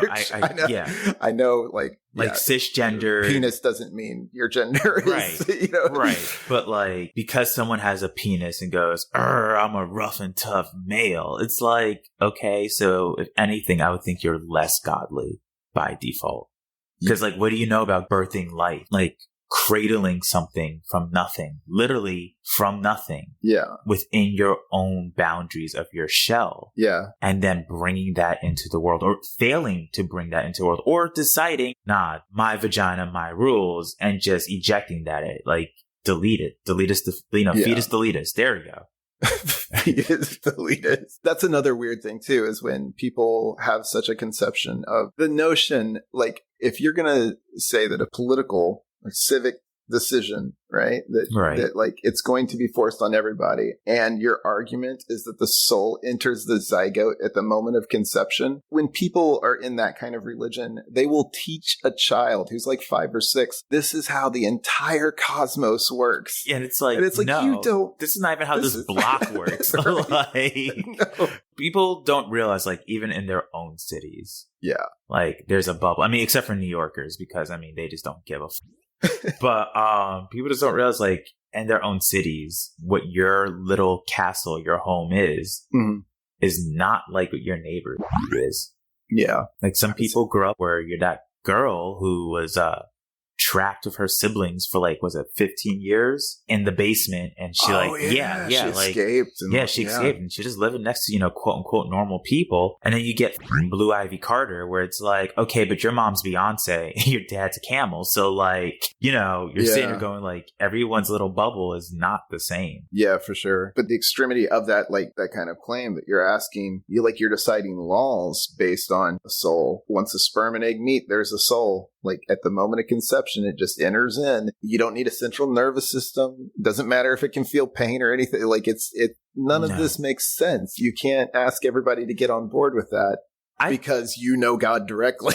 Like I'd be like, call him up right now. Show me his text messages. Right. Yeah. It doesn't. No way. I want to see the receipts. We are actually running out of time. This has been a really fun one, though. Cool. This has been a really fun episode. Yeah. Especially for our first episode we're tackling. Now, here's the fun part. You ready? So my producer, Steve, wonderful guy, I've talked to him a couple of times, is a Christian. Yeah. Yes, I know, right, King? He's a Christian, but he's like... You could have told me this before we started talking. No, I'm kidding. You know, I honestly, I kind of forgot. Yeah. Because he's just such a down-to-earth, chill person. Yeah, I love Christians. But he's open to having the conversations a lot of other Christians don't want to have, and that's what attracted me to this. Yeah. Because I think that's really cool. So he might think something differently, but he wants to have those conversations. Or if that conversation comes up, it's not just let's just shut it down. Some people think, like me, just eat the baby. Oh, I thought you said eat. No. This is not dumplings. No. Or Hills Have Eyes. Have you seen the Hills Have the old one from the? I haven't seen the old one. I've seen clips. There's like a cannibal runs into a trailer and actually starts going, "Eat the baby," because there's a baby. I saw the quote unquote the new one. I mean, it's from 2005. Holy shit! The girl from Lost, was it Emily the Raven or something like that? The Australian chick. She had a baby on Lost, but they kidnapped the baby. Yeah, but I don't think they eat the baby. I don't remember if they eat the baby or not. I mean, that's one way to get stem cells, right? Would it be like veal? I don't know. There's stem cells in embryonic fluid. I don't know why people who are quote unquote pro-life, anti-choice people are like, still whining about stem cells, but they do. I just always think of South Park when Al Gore just cracks like the skull of a fetus open. And they're like just drinking them. It's like a Capri Sun. Yeah, I'm on that bullshit. It's better than the Ronald Reagan conversation. Yeah, that would have had to be. If I could take one thing from the other conversation, it'd be the Ronald Reagan commentary. Thank you so much for doing this 4 times over. Oh, dude, it's all good. Do you have any closing comments? Probably around late spring, I should have a book out called To Unknown Gods, Songs of Cosmic Horror from the Dark Woods by Mathew Isaacs. Did I ever say my name? My name is Mathew Isaacs. You said the whole time your name was just a writer. My name is not Justin Ryder. No, my name is Mathew Isaacs. And that book should be coming out late spring. I also have a poem coming out in Bewildering Stories, probably in early December. And Bewildering Stories is full of great reads, especially if you like speculative poetry. But they also have short fiction and sometimes novellas and even full-length novels. So there's a lot there. Ooh, I want to read this. Yeah. I want a sneak peek. I've never been to a movie premiere or a book premiere. Well, I mean, it's just an online publication, so I'd say but yeah. Can I just be a groupie for like a night? I mean, I don't have any other groupies, so you'd just be like the one person. So sure, you want to go hang out? Wonderful, splendid. Just be like, oh yeah, like I got to be this aspiring author's groupie. Do authors have groupies? I feel like Stephen King would. Maybe. I'm picturing like George R.R. Martin. Like he definitely has groupies. He does. Like, I've definitely seen pictures of him surrounded by, like, insanely beautiful women. You know, he's old, so I'm not going to comment on his looks. We all, if we all get old, we generally all look busted as fuck unless we're, like, Vera Wang with glasses on, not Vera Wang without glasses on. But vastly different. You look at her with glasses on, you're like, oh my God, you're not a day over 30. She takes that off, and it's just like, damn. Yeah. Double homicide. George R.R. Martin, though, I mean, it's not just the age. He wears that funny hat and the suspenders. He just and looks stuff. Overtly British. I don't even know if he's British. He just looks like he eats like... Could be like a Tolkienian influence or something. I don't know. Maybe. But well, he writes a lot of sci-fi and stuff, too. I've never read Game of Thrones, but I've read some of his short sci-fi works. Obviously, Game of Thrones is the most popular one, but apparently he has like other series that are actually like more highly reviewed. Yeah. Than the A Song of Ice and Fire series. Yeah. But, we'll see if he finishes them. I think they're done. I think the books are done. I think he's just sitting on it till he dies. So that way, whatever backlash happens, he's like, well, I mean, I don't really give a fuck because I'm not here anymore. Yeah. But thank you so much. Absolutely. Anytime, always Just fun. a writer, Mathew Isaacs. Just a writer, Mathew Isaacs. Yep. And that was a wonderful discussion. We'll definitely have you back on here. Cool. And anytime. Thank you, everybody, for tuning into the first episode of Vajalas. I don't know what... I mean, I know... It's the acronym. Victor, James, Luke, Aaron. Oh, I didn't even know Luke was in there. Victor, James, Aaron was how I was saying. Yeah, Vajalas. Okay. Vajalas also just sounds overtly like... It sounds like you shouldn't say or it. Something. It sounds like it's like it could be sexual. It also sounds like it could be like a disease or like, yeah, he's got vajalas, kind of like scurvy. It makes me think of vajayjay, like when people say vajayjay. I'm good. I'm glad then. Okay. I mean, like, I kind of felt like that would make you smile. So it does you make me smile. Aww. You're beautiful. Thanks. All right. Thank you guys so much. We have a litany of wonderful shows coming this season. And yeah, the next one's going to blow your mind. Peace. Bye-bye. I'm pressing charge. I'm pressing charge. I'm pressing charge. I'm pressing charge. I'm pressing charge. Where my do-rag at?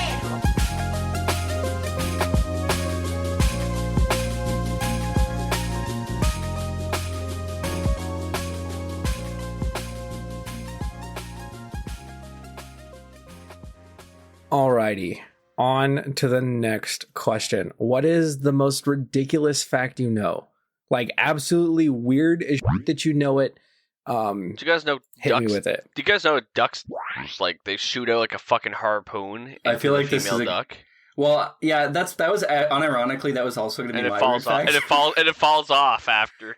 Well, no, they fall off. They're built. Okay, they're ducks' penises. Ducks are built like screwdrivers, like, almost like a or screws, like a key. They're like all bent and because a duck's vagina is like a maze.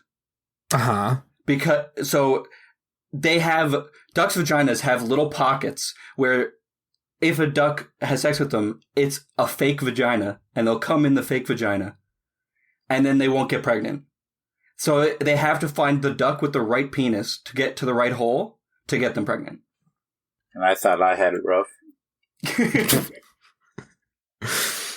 Damn. To build off of that. I mean, so maybe that's why I'm not getting laid so much, because my name's Ducky. The problem is like everyone's just afraid I'm a one hit wonder. They're afraid you got a big spiky key shaped penis that falls off after intercourse. Alrighty, Jay, what about you? I don't really got any like crazy outlandish facts. More like you can still get pregnant off a dead guy's. All I really know. How'd you find that out? Experimenting. 2 questions. Go How and why? Like, were you just in a morgue and you were like, you know what? Hey, babe, hop on that dude's. Or were you like, hey, I'm gonna jerk this dude off and see if he comes. He's dead. He won't mind. I think I watched it on an episode of House. It was on an episode of House? Wasn't it on 1,000 Ways to Die? Oh, yeah, that's what it was, yes. Yeah. Dude, that show is fantastic. I think it was on there. I remember there was one episode where they had, I never forget, it was 2 people that were really shy and they had sex for the first time and they both died because of how embarrassed they were about being naked in front of each other. So they died. Yeah, that might be me the next time I get laid. Because every time I've been laid has been with the lights off. You got to do midday, man. Just like midday around like 2, like 1. Yeah, midday? What? Oh, yeah. Who has time for that? I got a job. Oh man, and I got stream. It hits different. Grilled cheese on lunch. Oh yeah, good old. I mean, I'm not gonna say what I've done. But most ridiculous fact that I know is that dogs don't think of themselves as dogs. What do they think of themselves as? They just see themselves as beings. Like, kind of like we don't see ourselves as like humans. We see ourselves as like people. We're not like, oh, hello, fellow human. I see. Like, it's super weird the way dogs see themselves. And then the way that they see us, it's super weird as shit. And the human penis is average at least 3 times bigger than your thumb. Oh, I have one too. That sounds about right. I have another one. It was just and in my head. all of you guys are now looking at your thumbs. So, is it the hand things from like the base and like the elephants look at us like we look at dogs. It was debunked. Was it debunked? What? Yeah, it was debunked. It was debunked. No. Oh, yes, we are doing the podcast. The f*** are you on about? Oh, you're still streaming, aren't you? Yeah, I'm still live on Twitch too. Hey everybody. Hey, Twitch. Into our chat. We're talking about books here. Get out! All right, on to the next question. What is something you've done while drunk that you would never do sober? I feel like mine falls back to like dancing on the dance floor, since I can't dance. So no, my sober self would be like, don't dance. Don't dance. Oh, so you just need a little bit of that liquid confidence just to get out there and just be like, just to boogie down and have some fun. I could be lame and just repeat my answer and say my ex-girlfriend, but I have to think of something else. Girlfriend. I mean, one thing that I would never do sober while drunk would have to I become more vocal. And like I have no filter whenever I'm drunk. So like that's what the alcohol is there for. Oh, exactly. So like, yeah, like I'll just say the most randomest shit. Hell yeah. Yeah, that's pretty much it. I have no boundaries. Like with what I say.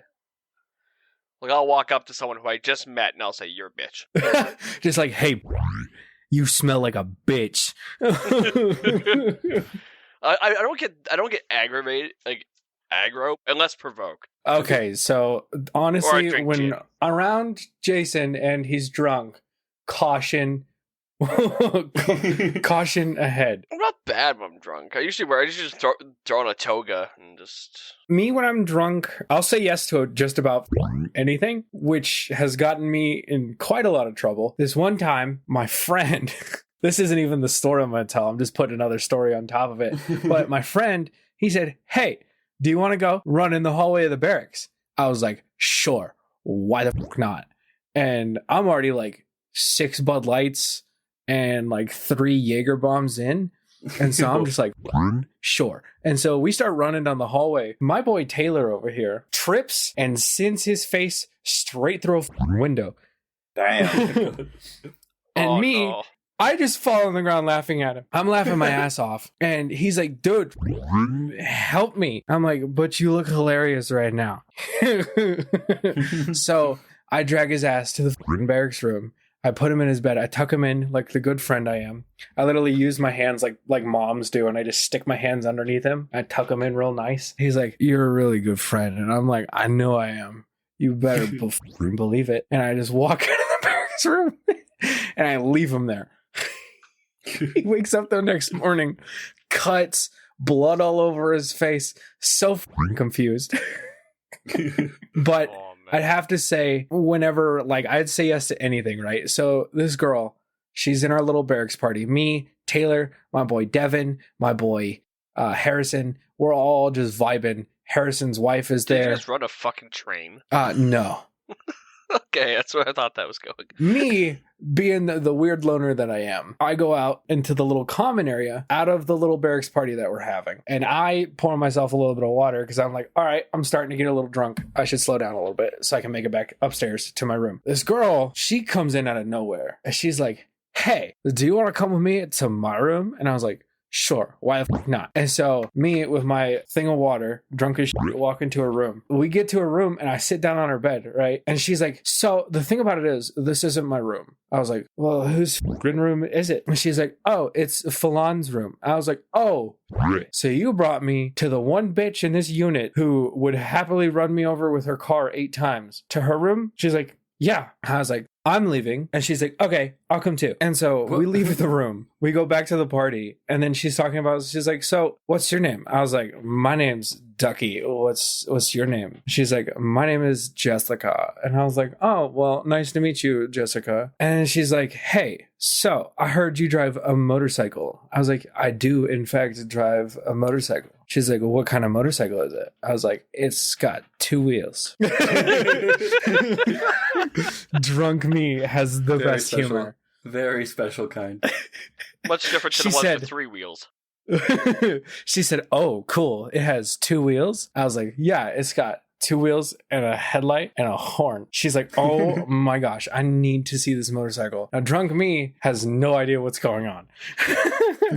he's just talking about his motorcycle in the most like standard details of any motorcycle on the planet, right? So I go outside and I stumble and I trip over my motorcycle. And so I hear I'm laying like across my motorcycle. I'm like, so here's my motorcycle. It's got the wheels I told you about and the headlight and I told you about. And it's got one other thing I didn't tell you about. It's got a seat.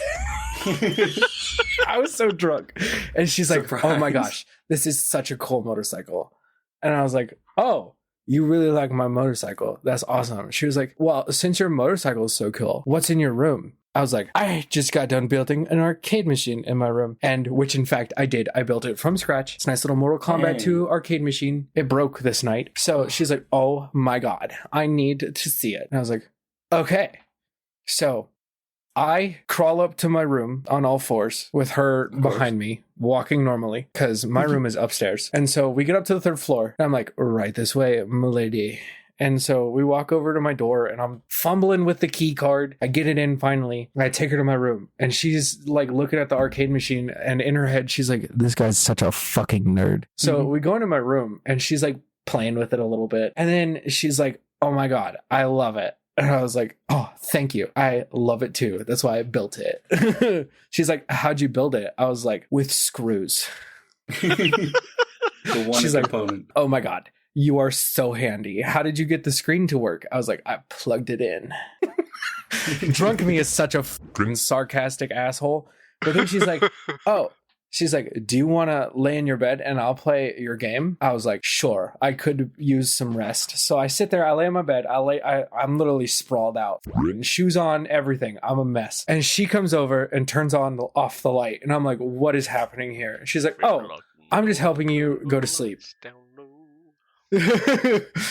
She then rips my clothes off and goes to town on me. And I'm just sitting there. I literally said like halfway through it, I was like, what's happening right now?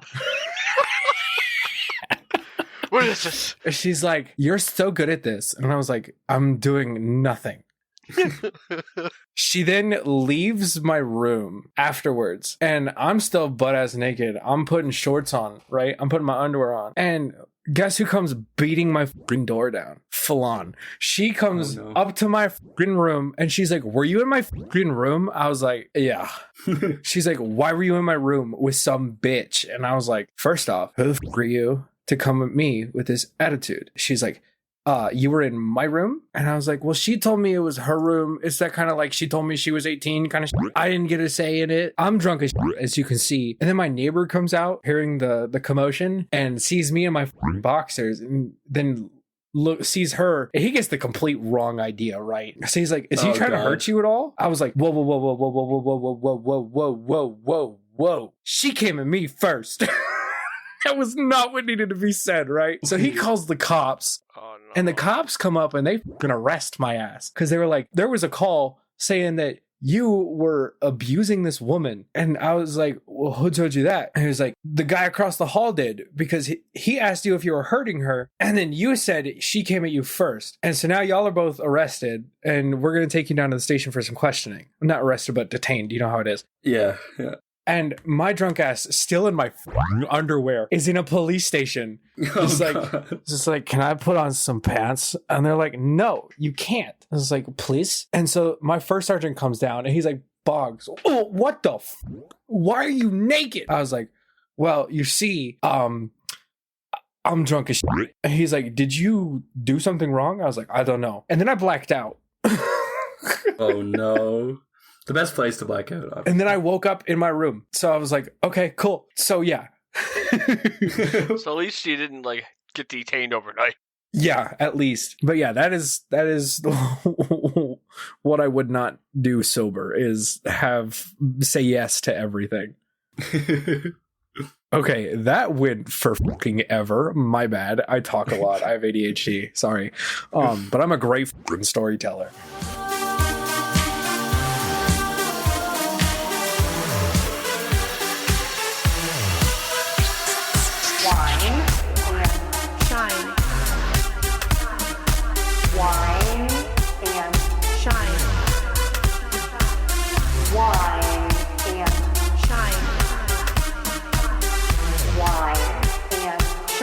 Hello, everyone, and welcome back to the Wine and Shine podcast. It is your host, Luna. I have to vent for a second because, hear me out. So, I'm taking this American literature class, and I'm pretty sure the universe is probably like, yeah, girl, you need to calm down.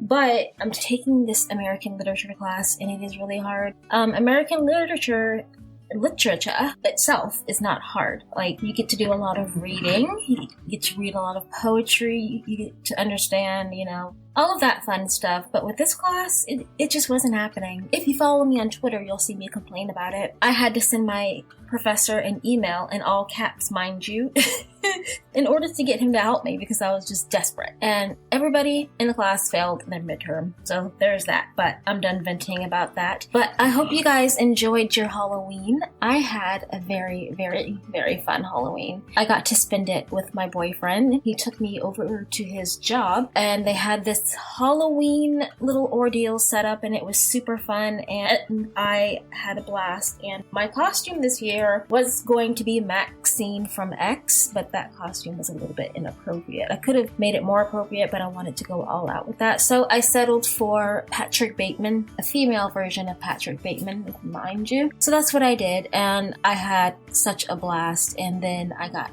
really high, and that was not good.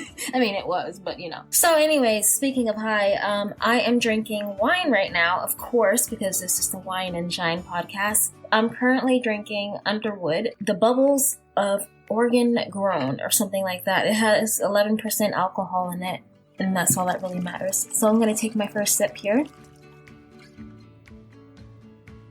Very good. I definitely do love me some wine, and doing this podcast and everything, and talking and drinking wine at the same time, that is the kind of job that I want to have for the rest of my life, honestly. But anyways, since it is now November, actually wait, let me talk about Halloween Ends real quickly. My opinion of that movie is that it was absolute trash. I did not like it at all. I mean, I watched it like maybe 5 or 6 times trying to give it a chance, and I just couldn't get into it. I would love to know you guys' thoughts on it. I've heard mixed reviews. Some people thought it was good, some people thought it was bad, some people thought it was absolute trash. It was just everywhere in between. I didn't really have a problem with the whole Corey Cunningham character. I thought that was a very unique angle to bring to the franchise. However, it was unnecessary. I think that if they had introduced Corey in an earlier movie in the franchise, maybe people would have warmed up to the idea. But nobody can ever be Michael Myers, and that's just the honest truth. I definitely missed him a lot in that movie, and he definitely delivered in Halloween Kills. Like, he literally killed a lot of people in that movie, but I guess even Michael Myers needed a break from that, even though the movie takes place 4 years after all of those events. But overall, I didn't like the movie, and it's highly disappointing, and I don't know if this is going to be the last Halloween movie. They always say it's going to be the last Halloween movie, and then they announce another reboot, so we'll see. But I definitely think that in terms of horror movies, there didn't really feel like there was any horror elements to Halloween Ends. It just felt empty to me. But let's get back into November. I want to turn my attention to gratitude because I feel like gratitude is the right attitude, and I've always read and I've always heard how important it is to practice gratitude. Not just because of Thanksgiving, but just in general. But I know that Thanksgiving is the time where people really, really reflect on what they are grateful for, and I am grateful for everything in my life, to be honest with you. I can't really pinpoint just 1 or 2 or 3 specific things. I am just grateful for everything, all of the good things, all of the bad things, and everything in between. All of the bad things shaped me into the person that I am right now. All of that allows me to continue to grow and hopefully become a better person and to know better from my mistakes that I've made in the past. And I'm grateful that I have learned those lessons. And honestly, I don't think a lot of people think about that, or maybe they do. But if you kind of flip the perspective, you can shift your thinking and just shift your entire life. And I think that is something that is truly amazing. November is definitely one of my favorite months because October, November, and December are considered to be the Holy Trinity months and everything, and it's just my absolute favorite time of the year. However, where I live, we don't get real falls or winters. That's just Texas for you. It's just not like that. It doesn't vibe like that, but I wish that it did. Back to the importance of gratitude and everything, I think that it is important for you guys, not just myself, to be grateful for the bad things and the good things because it shapes you either way, and things can be taken away from you within a snap of a finger. So, you want to practice gratefulness. Like, I'm grateful for the education that I'm getting, even though it's extremely hard and college is expensive. And I've heard that in the UK, college is free. I don't know what America is doing, but I wish that it was. I feel like a lot of people would go to college if they could afford it. My dad didn't go to college because he couldn't afford it, and that's just plain sad. So therefore, I am grateful that I am receiving an education and I am able to do what I love, or I will be soon, which is becoming a nurse. Med school is no joke, I'll tell you that much. It's definitely going to be worth it, and I am going to stick with it. But for November, I think the topic is going to be gratitude. I feel like that would be a good thing to focus on. I'm also grateful for my job of voice acting. Now, I don't get a whole lot of work as of right now, but the opportunities such as this one, I am super, super grateful for because I have a good time doing it. I have fun. Podcasting gives you a whole lot of freedom and a whole lot of creativity. And sometimes I just come up with ideas off the top of my head, and I genuinely lose focus of what I want to talk about. It happens, but I've also been grateful for the lessons that I've learned in my life, such as learning that this podcast ideally was supposed to be about life from my perspective as a woman, and I learned that men can definitely hurt as well, and men do have feelings. It's just such a taboo thing to me to realize that, not a lot of people get that. Because, when you think about men, you just think about, masculine, manly things. But I'm grateful that I've learned that there's so much more to that, and that everybody's human, everybody's the same, everybody has hurt feelings, a hurt ego, or a hurt whatever. So it's just a little crazy. I'm grateful for the funny trolls on Twitter who are attacking Elon Musk, because it's really quite funny to me how people are like, oh, boo Elon, boo whatever. I don't know, it's just crazy to me. But that's the funny thing to be grateful for, is it's just sometimes you gotta laugh because people are funny and they do make you laugh, and we all need to laugh more. So therefore, I'm grateful for laughter. I laugh at the weirdest things. I have a weird sense of humor. I'm pretty sure we all do, honestly, when you really think about it. I'm glad that I got to sit here and record this podcast, and I shared a little bit about what I am grateful for. But thank you guys so much for listening. I hope you guys enjoyed this. I enjoyed recording it, and I will talk to you guys next time. And thank you for tuning in to Wine and Shine.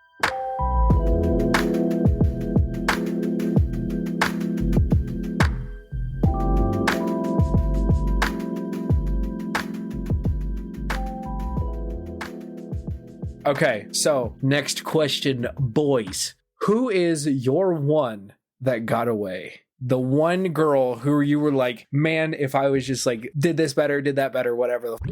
I'm going first. Steve knows the story behind this. This is horrible. So I was talking to this girl. Oh my god. Yeah, she was really nice. She ticked all my boxes and stuff. But I wasn't feeling it at the time. I was only young. I was in high school, kind of fresh. And I was talking to this girl who was more promiscuous. Because the girl I was taking to prom, the girl in question, who was not promiscuous, she was really nice, but she would be the kind of girl to wait till marriage kind of thing or whatever. And I was like, nah, I like this girl that's promiscuous. So I took the nice girl to prom. Uh-huh. And she's like, let's go to this party we're invited to. I said, oh, okay, let's go. So I go to the party. She gets out of the car, and I close the door behind her. I say, yeah, I'm going over to my friend's house to play video games. I'll see you later. Right after prom, mind you. So I just leave her, ditch her at this one party. Find out 2 years later that she only invited me there to, bang my guts out or whatever. Oh, my gosh. And we never really talked after that, and me and the promiscuous girl never hooked up. And then I got a girlfriend right after and just lost contact with the girl that I liked, and we haven't talked to this day. Rest in peace, the one that got away. it do be how it is. What about you, Steve? I don't know if I've ever had one that got away. I've never, like, all through school and stuff, I never, like, there's been people, I liked and whatever, but I've never once, I don't think I've ever once actually regretted. There was not one single woman or man where you were like, God damn, if I could wake up to that face for the rest of my life, I'd be happy. And then just like, it just didn't happen. No, okay. Well, I mean, like I said earlier, what I was thankful for was my girlfriend. I feel like I'm very happy where I am now. Oh, well, and pog you, man. The choices that brought me here what a are those, man. So. Fuck. Better than the rest of us. All right, Mayhem, what about you? Honest to God, I don't have one that got away. I'm currently with the most amazing girl in my life. All right, just because you're going to show this podcast to her doesn't mean you have to suck up to her. No, Y'all are a bunch of losers. No, we've been together for almost 4 years. Oh, damn, almost longer than me. Almost 5 years. Wow. It's almost 4 or 5 years. And like she's put up with me throughout all my stupid shit and everything. And like, if I ever did lose her, that would be the one. That'd be the one that got away. If I ever lost her, yeah. Alrighty. Well, to make up for Steve and to add up on mine, I have two. Okay.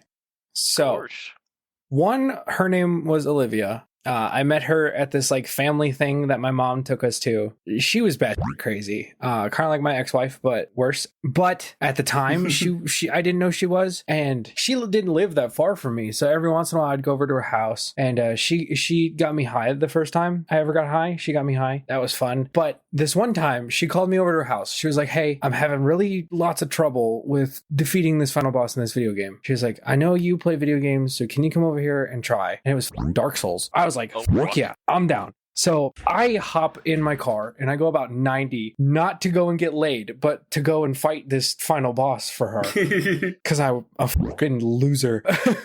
But so I get there, right? And I'm playing this game, right? I'm vibing and I'm kicking ass, dude. Haven't got hit once. I get a Facebook notification. It's like, ding! My boy John texts me. He's like, "Hey, are you at Olivia's house right now?" I was like, "Yeah, I'm over here playing video games. What's up?" He's like, "Hey, you want to look up a bit?" And I was like, "I am. I'm playing video games for her. She had trouble with this boss." He's like, "Nah, like look up at her." And I was like, "Why?" He was like, "You'll see." And I was like, "This dude's being fucking weird." So I get back to playing the video game, right? Oh my God. And then the intrusive thoughts hit me. I'm like, what if she's doing something weird? What if she's dying right now? And I'm just like too zoned in. So I look a little bit. She's got her tits out. I'm like, what the fuck? And then like halfway through that night, she's like, "Hey, have you ever touched any ass?" I was like, "Nah, went back to gaming." Oh my God. I did something. That's just how it happened. I go back home and my boy John, he texts me. He's like, "Hey, did you hit that?" I was like, "Hit what?" I was like, "I killed the boss." Oh, he's like, man. "Bro, you're a fucking loser." And then my second one would be Rachel Rayford. She was super awesome, super amazing. And honestly, I wish she could have been the one, but she wasn't. She moved away and she was the one who got away for sure. She was amazing. She literally was like stunning. Like every time I got to school, she played the flute. She could fucking sing. And every time I saw her face, dude, I froze up because she was a junior. I was a freshman. And then she'd talk to me every day at fucking lunch. And I'd be sitting there eating my fucking Cheetos. And here Rachel comes over. She's like, "Hey, did you know God loves you?" And I was like, "That's your way of telling me I never have a shot with you." Ouch. But yeah, she was the one who got away. Damn. Alrighty, so I feel like I might be able to pull a story if you want. I think I have one that I could probably. You think you have one? Pog, hit me with I think it. so. Construct one. So like when I was in, it was I think it was junior high. I think it was. So a girl asked me out to go to prom in junior high, like the junior high prom or whatever, and I was like, "Yeah, sure," thinking it was just us hanging out with prom, right? And then after that, a few days go by, and she's like, "You haven't really been talking to me." I was like, "Well, it's not prom yet, so why would I talk?" Mm-hmm. You know, like I didn't realize that was where it's going. I was like, "You should come hang out with us at lunchtime." And I was like, "Oh, sure, yeah, no, I'll come hang out with you at lunchtime, sure." Yeah. And I go to hang out at lunchtime, and I show up with all my friends. Yeah. And she's no. She's like, what? I did like, we're hanging out. And I'm like, yeah, I brought all my friends. And she's like, no, we're hanging out. And I think she's like, I was like, oh, she doesn't like my friends. I don't like her. So I left that scenario. And she got pretty mad and she was like, I end things with you. And I was like, oh, is that what it was? Did she Yu-Gi-Oh card you? She was like, I end things. Yeah, it was like I didn't even know they started, but it ended. And I was like, oh. And then I think a few years later, I tried to ask her out again because I felt bad and I wanted to make things right. And to build up courage to ask her out, I listened to the Fresh Prince of Bel-Air opening 3 times. And that gave me enough courage to send the message just to get a no back. So she just literally said "F you" and just walked off? Yeah, and that was it. And how rude. Never talked to me.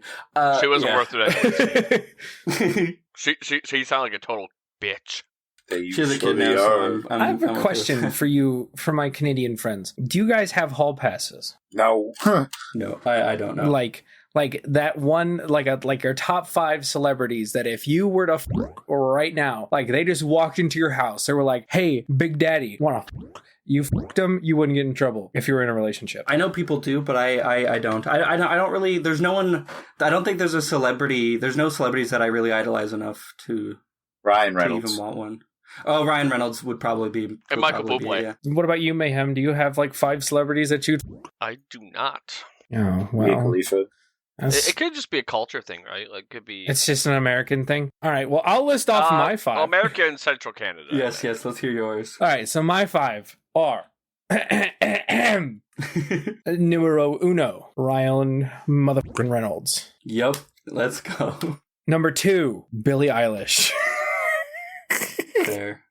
Number 3. What's her fucking name? What's that chick's name from If I Stay? Well, I don't know. The bitch who... Hey, computer, who's the main actress from If I Stay? If I Stay stars include Chloe Grace Moretz, Mireille Enos, Oh, and Jamie Chloe. Blackley. Chloe Grace Grenetz, whatever the fuck she said. See, I know her more from Kick-Ass. Kick-Ass? I know her from Diary of a Wimpy Kid, bro.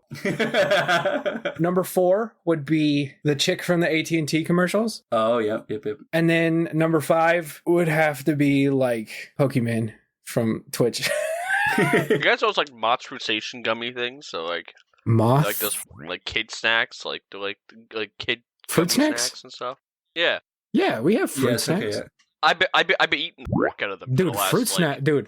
Don't even get me started on Don't get me started. I know Jay Tulos is. I'm sitting there eating I ate like 4 packs. Dude, any sort of gummy that you put in front of me, like it could be a 5-pound bag. That's what I lived off of when I first started my divorce. Like the night she did what she did, I literally hopped on my motorcycle and I literally went to a gas station. I bought a 5-pound bag of gummy bears and I went into this hotel and I stayed there for like a week. And that's all I ate. Breakfast, lunch, dinner, 5-pound bag of gummy bears. Dude, I tear up gummies, dude. Oh, I could eat gummies for days. I got a bad sweet tooth. All right, since you guys don't get adventurous in your minds, if you could go on a night out anywhere in the world, where would you go? Budapest. Budapest? The nightlife in Budapest is absolutely insane. I guess. I would rather say, like, if you're talking about nightlife, I would go to Ibiza. Well, Ibiza's its own thing. I go to London with a spoon and get arrested. Right now, it'd be Budapest. Go to London with a spoon and get arrested. Yeah.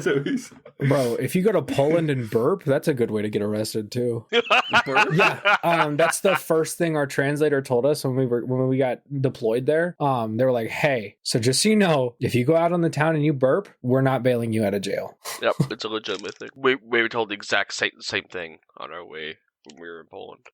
What about you, Steve? Where would you go on a night out if you could? A night out. Feel like, I mean, it's a hard question. There's a lot of places I'd like to visit, but specifically for the night, I'm not sure. Dubai always looks really cool, but you have to be really rich, and I'm not really rich. And you can't get public. I'd love to go to Las Vegas, I guess. I know it's kind of like a basic answer. But I've never come been, on down. I'll take you all to Vegas. That sounds awesome. All right, what about you, Vegas Jay? time, baby. I'd like to go to London, go to all their little crappy bars that aren't legal. Like, I want to go to illegal bars. A speakeasy or what? Oh, like something out of John Wick. Even though that's not set in America. Are you talking about like a mob bar, like a somewhere brothel dangerous, or whatever it's called, where they have no, not a hookers? brothel. I don't know what it's called. We don't have them in America. I know they have them. Like they have women that you can pay to sleep with. They have them in They had them in a Poland. TV show. They have a TV show that I'd like to go to Taiwan. All the lady boys. If I could go back anywhere, it would be back to Ireland. Cause, dude, I went to Ireland and we were there for like 3 days, right? Never have I ever met more kind and interesting fucking people in my life. My first night in Ireland, I got told to go to this pastry shop down the street from our little place where we were staying. So I go in this pastry shop. The first thing they asked me is like, hey, would you like something to drink? Not in that accent. They were all Irish. But I get handed this big ass chalice of beer. And they're like, all right, what do you want? I was like, dude, I could really kill for a brownie right now. He's like, coming right up. This dude slaps down a big ass thing of brownie on the thing. He starts putting out the dough, throws it in the oven. He's like, it'll be right out, my man. I was like, pog, dude. And he gives me like this big ass tray of brownies. And I'm like, how much is this? He's like, $6. I was like, dude, no way. He's like, yeah, no, you go on about your day and you have a blessed rest of your night, man. I was like, no way, dude. Irish people are awesome. But yeah, that's what I would do. It does sound that. That is on my list of places to go, like Dublin and stuff like that. We do have an Irish guy in 511, Oh. so we do have a way there. Don't leave me alone with that, man.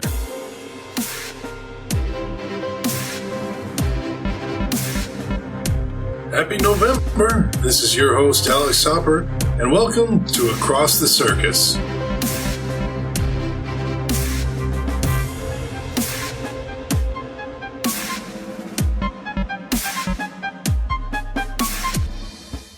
If you're new here, we usually start off with international news and come on closer to home here in America.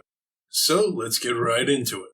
Our first story comes out of Iran from Amnesty International, where they are now calling for the UN to take action in the country after the Iranian security forces have killed 8 protesters in less than 24 hours. Many of the protesters are now made up of mourners who are mourning the 40 days it has been since the first protesters were killed by the Iranian forces. Hiba Murayev from Amnesty International is quoted as saying, "Failure to act decisively will only embolden the Iranian authorities to further crack down against mourners and protesters." Our next international story comes out of Somalia, where a car bombing has killed 100 people and injured 300. On October 29th, Al-Shabaab, an al-Qaeda-linked Islamist group, set off 2 car bombs at an intersection in Somalia in response to the Christian-based syllabus that has been introduced by the president of the country. Many people have been hurt, and others continue to be traumatized by these attacks. The president of the country does warn that these deaths will continue as long as Al-Shabaab is allowed to operate in the country. Our next story comes out of Nalje in the Philippines, where fearing a tsunami, civilians ran to the base of a mountain to avoid a tidal wave, only to be met with a mudslide. 20 bodies have been recovered so far, but authorities are fearful to find 80 to 100 more people in the bottom of the mudslide. The area is known for horrible weather as well as tsunamis, and there has been multiple trainings in the area on how to respond to tsunamis. However, criticism has come on these trainings as they gave no sort of warnings for mudslides or other geohazards in the area.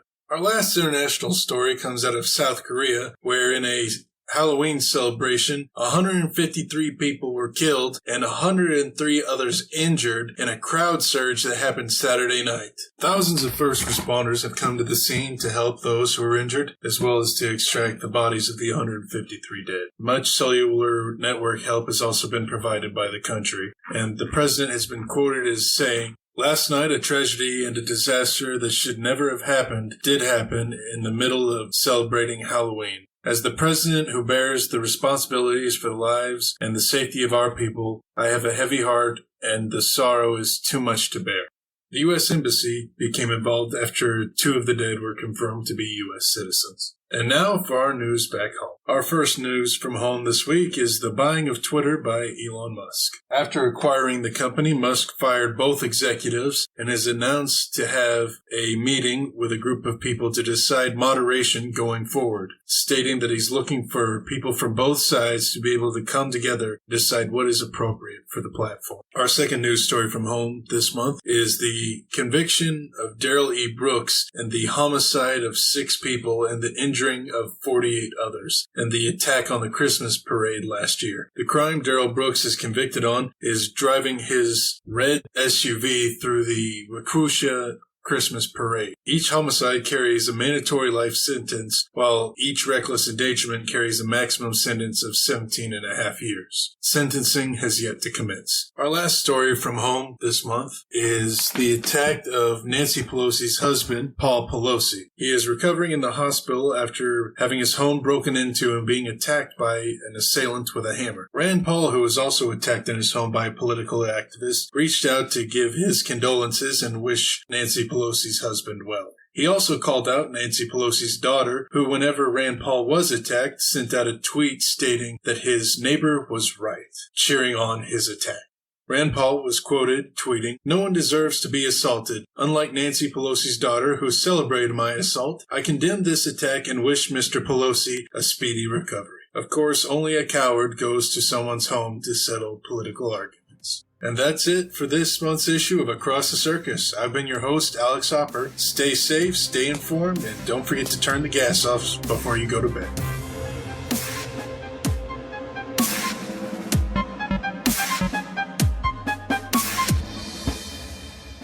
What do you guys have planned for Christmas? Get drunk.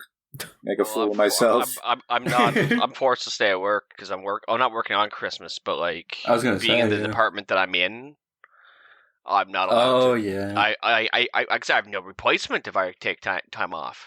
Speaking of good customer service. Yeah, but so I'm gonna be here. Hell yeah. My girlfriend and her family, and it's gonna be a cozy time. And I'm actually gonna live stream Christmas Eve in the evening up until my birthday, up until like midnight, a little bit past, and If you guys didn't know, he's the second coming. we're gonna celebrate my birthday because I'm born on Christmas Day, right? So we're gonna do like just a little stream, like, hey, I'm 24 now. Our Lord and Savior, Jason Christ. Oh, Yeah, man. he's just one letter up from JC. He's JB. Is that why I wear togas at parties now? All right, what about you, Steve? I'm gonna be going home. Going home? Where's home? Cape Breton Island, which is where. But I'm gonna go where Jason is, but I'm currently out in Halifax. I moved up here for schooling, so I'll be heading home when my exams are over. I'll be spending time with family and my girlfriend. It's the plan. Which girlfriend? Jay, no one is like you. We don't have a different girl every other night. They're not my friends, though. Huh? I keep them at an arm's length. You keep them at an arm's length until you're deep inside of them. I wouldn't say deep. What, you're not going balls deep inside of these women? Oh, I am, but like... But only an inch there. So. Yeah. Only an inch down? They call me the inchworm. The inch. That's how I pull. That's how you pull? You're just like, hey, sup, girl? They call me the inchworm. She's like, why? Is it because you can do the worm? No. Do you want to find out? She's like, oh my God, sure, I would love to. And then she's like, my pickup line's always halfway. Do you want to see the scar on my ball sack? Halfway to Jay's house, she's like, so what is this about? And then you're like, you'll find out. A boot. I don't know. I only know from stereotypes. I don't know if that's how y'all say that shit. Dude, there's this guy who I went to college with, and I had assignments with, and he's like, hey, how's it going, Just wanted to let you know, that I'm sitting there hanging out, we're gonna go out to bars, and drink lots of liquor, And I sat there looking, I'm like, can you please be less stereotypical? And then Jay takes her up to his room, and he's like, hey, Mom, see you in a minute. He takes her up to his room, throws her on the bed, and he's like, you're about to find out why they call me the 1-inch worm. Takes her pants off, sticks it in for a second, takes it out, nuts on his bed sheets, and then goes down and be like, Mom, I need my bed sheets cleaned. And tape. And that's the legend. The legend of the 1-inch worm. Well, for Christmas, I'm probably... So... Is that what we're talking about, Christmas? Yeah, that's what we're talking about. I have 6 people watching this stream right now, too. But... And probably like 100 people are going to listen to this or more. I don't know. At least 100 people. Oh, it's going to be beautiful. But... Tell all of your sisters and mothers I'm available. Especially to Steve's mom. If she ever wants to learn about the legend of... the 1-inch worm? No. She doesn't have to learn about it. The negative worm. Like, it's literally negative. Like, if she ever wants to find out what that means... Retracts. Just tell her to hit me up. I'll take Get her... the US visa. I'll take her phone. Do you want... Can I call your mom real quick? No, I mean, I can't give her a number. Just like, DM me. Can I call somebody's mom? Nah, my mom in bed. Damn it. And she'd be like, what the fuck is this? Some guy named Duck called me? Oh, well. But yeah, so for Christmas, I already asked this girl. I asked her if she wanted to come with me because my work, I'm a little too important at my job. And they invited me to a Christmas party. And I was like, oh, Pog. They were like, you also need to bring someone. And I was like, oh, I know exactly who to ask. This is the best way to get into a relationship with this woman. And I was like, hey, do you want to come to this Christmas party with me? She was like, maybe. And then she looked at me and just like stared in my eyes, like she was staring deep into my soul. And I was like, are you going to, is this where you do it? And do I die here? And then she brought me a monster and left. And I was like, oh, okay, cool. But yeah, so hopefully I get to take her to the Christmas party. If not, I'm going to be streaming on Twitch, listening and recording episodes for the Out of Place podcast. We got a Christmas party coming up on the 19th. Pog. At work. I'm gonna miss those. Well, I think you're technically invited. I mean, your girlfriend still works with us, and she gets a +1. Oh, yeah, true. I guess I did. I can show up then, can't I? Yeah. So yeah, come on in. I guess I will be going. We're doing we're actually having it's like a actual formal dinner and like dance. Jason, you work at the same strip club his girlfriend does? Oh yeah. Yeah, I'm on. I don't mean to insult him, but Jason's better. I was about to say I'm not insulting your girlfriend. I was just calling Jason a stripper. My song is "Pony" by Genuine. You know, it goes like, yeah, dude. Hop on it, my. And I just get up there and I just start going on. Rips off the shirt, twirls it above his head, and just throws it into the lucky lady's lap. I wouldn't call them lucky. Like, have you guys ever seen that Family Guy episode where Quagmire becomes a gigolo? Steve's girlfriend is the DJ. No, she's my manager. She's your manager? She's the one who you have to pay to dance on a pole all day. But in a serious note, so that about wraps it up for this November episode. Yeah, it was fantastic, and also it was great to meet you, Jay and Steve, even though I've probably already met you. Nice but my to memory meet is you as terrible. well. I think this might be the first time we've ever actually sat in a call. Like, I think we might have messaged in a group that I was in with you, but I don't think we've ever... Well, it was great to meet you too. But it was nice meeting and you. what a fantastic way to break the ice, other than these weird ass questions and me hitting on your mom. Steven's mom's got it going. She kind of do. But. I won the song was in my head, so I was like, So, do you guys have any links or plugins that you guys like to talk about real quick? Go subscribe to 511 Media on YouTube. We just hit 100 subscribers tonight. Woo! And we're formally announcing Ducky as one of our members very soon. Pog. I just dabbed for the audio listeners. We got Ducky and we're gonna be announcing Dr. Jonesy, who's also in this call. Hey. On as well. Yeah, so go subscribe to us. We want to build the community as fast as possible, and we want to hit 511 subscribers. Pog. That is as our next goal. Pog. There we go. Jay, Steve, you guys got stream links or something? Nah, not me. Well, I stream on 511. And then I also stream on my. Well, I haven't put anything out on my actual channel in a little while. But okay, so 511 just kind my other of gets everybody. Yeah. Gotcha. Well, Out of Placers, thank you guys so much for listening. It has been your best friend, King Ducky, and the 511 boys. I'm about to have to go dig Steven up so he can upload this episode because I don't know any of his passwords. He just had Audacity up on his computer, and so I just decided to get the boys in here and record an episode for you guys. So before I go dig him up, Chris, your hair is fantastic, and the smell coming off of it, is that lavender?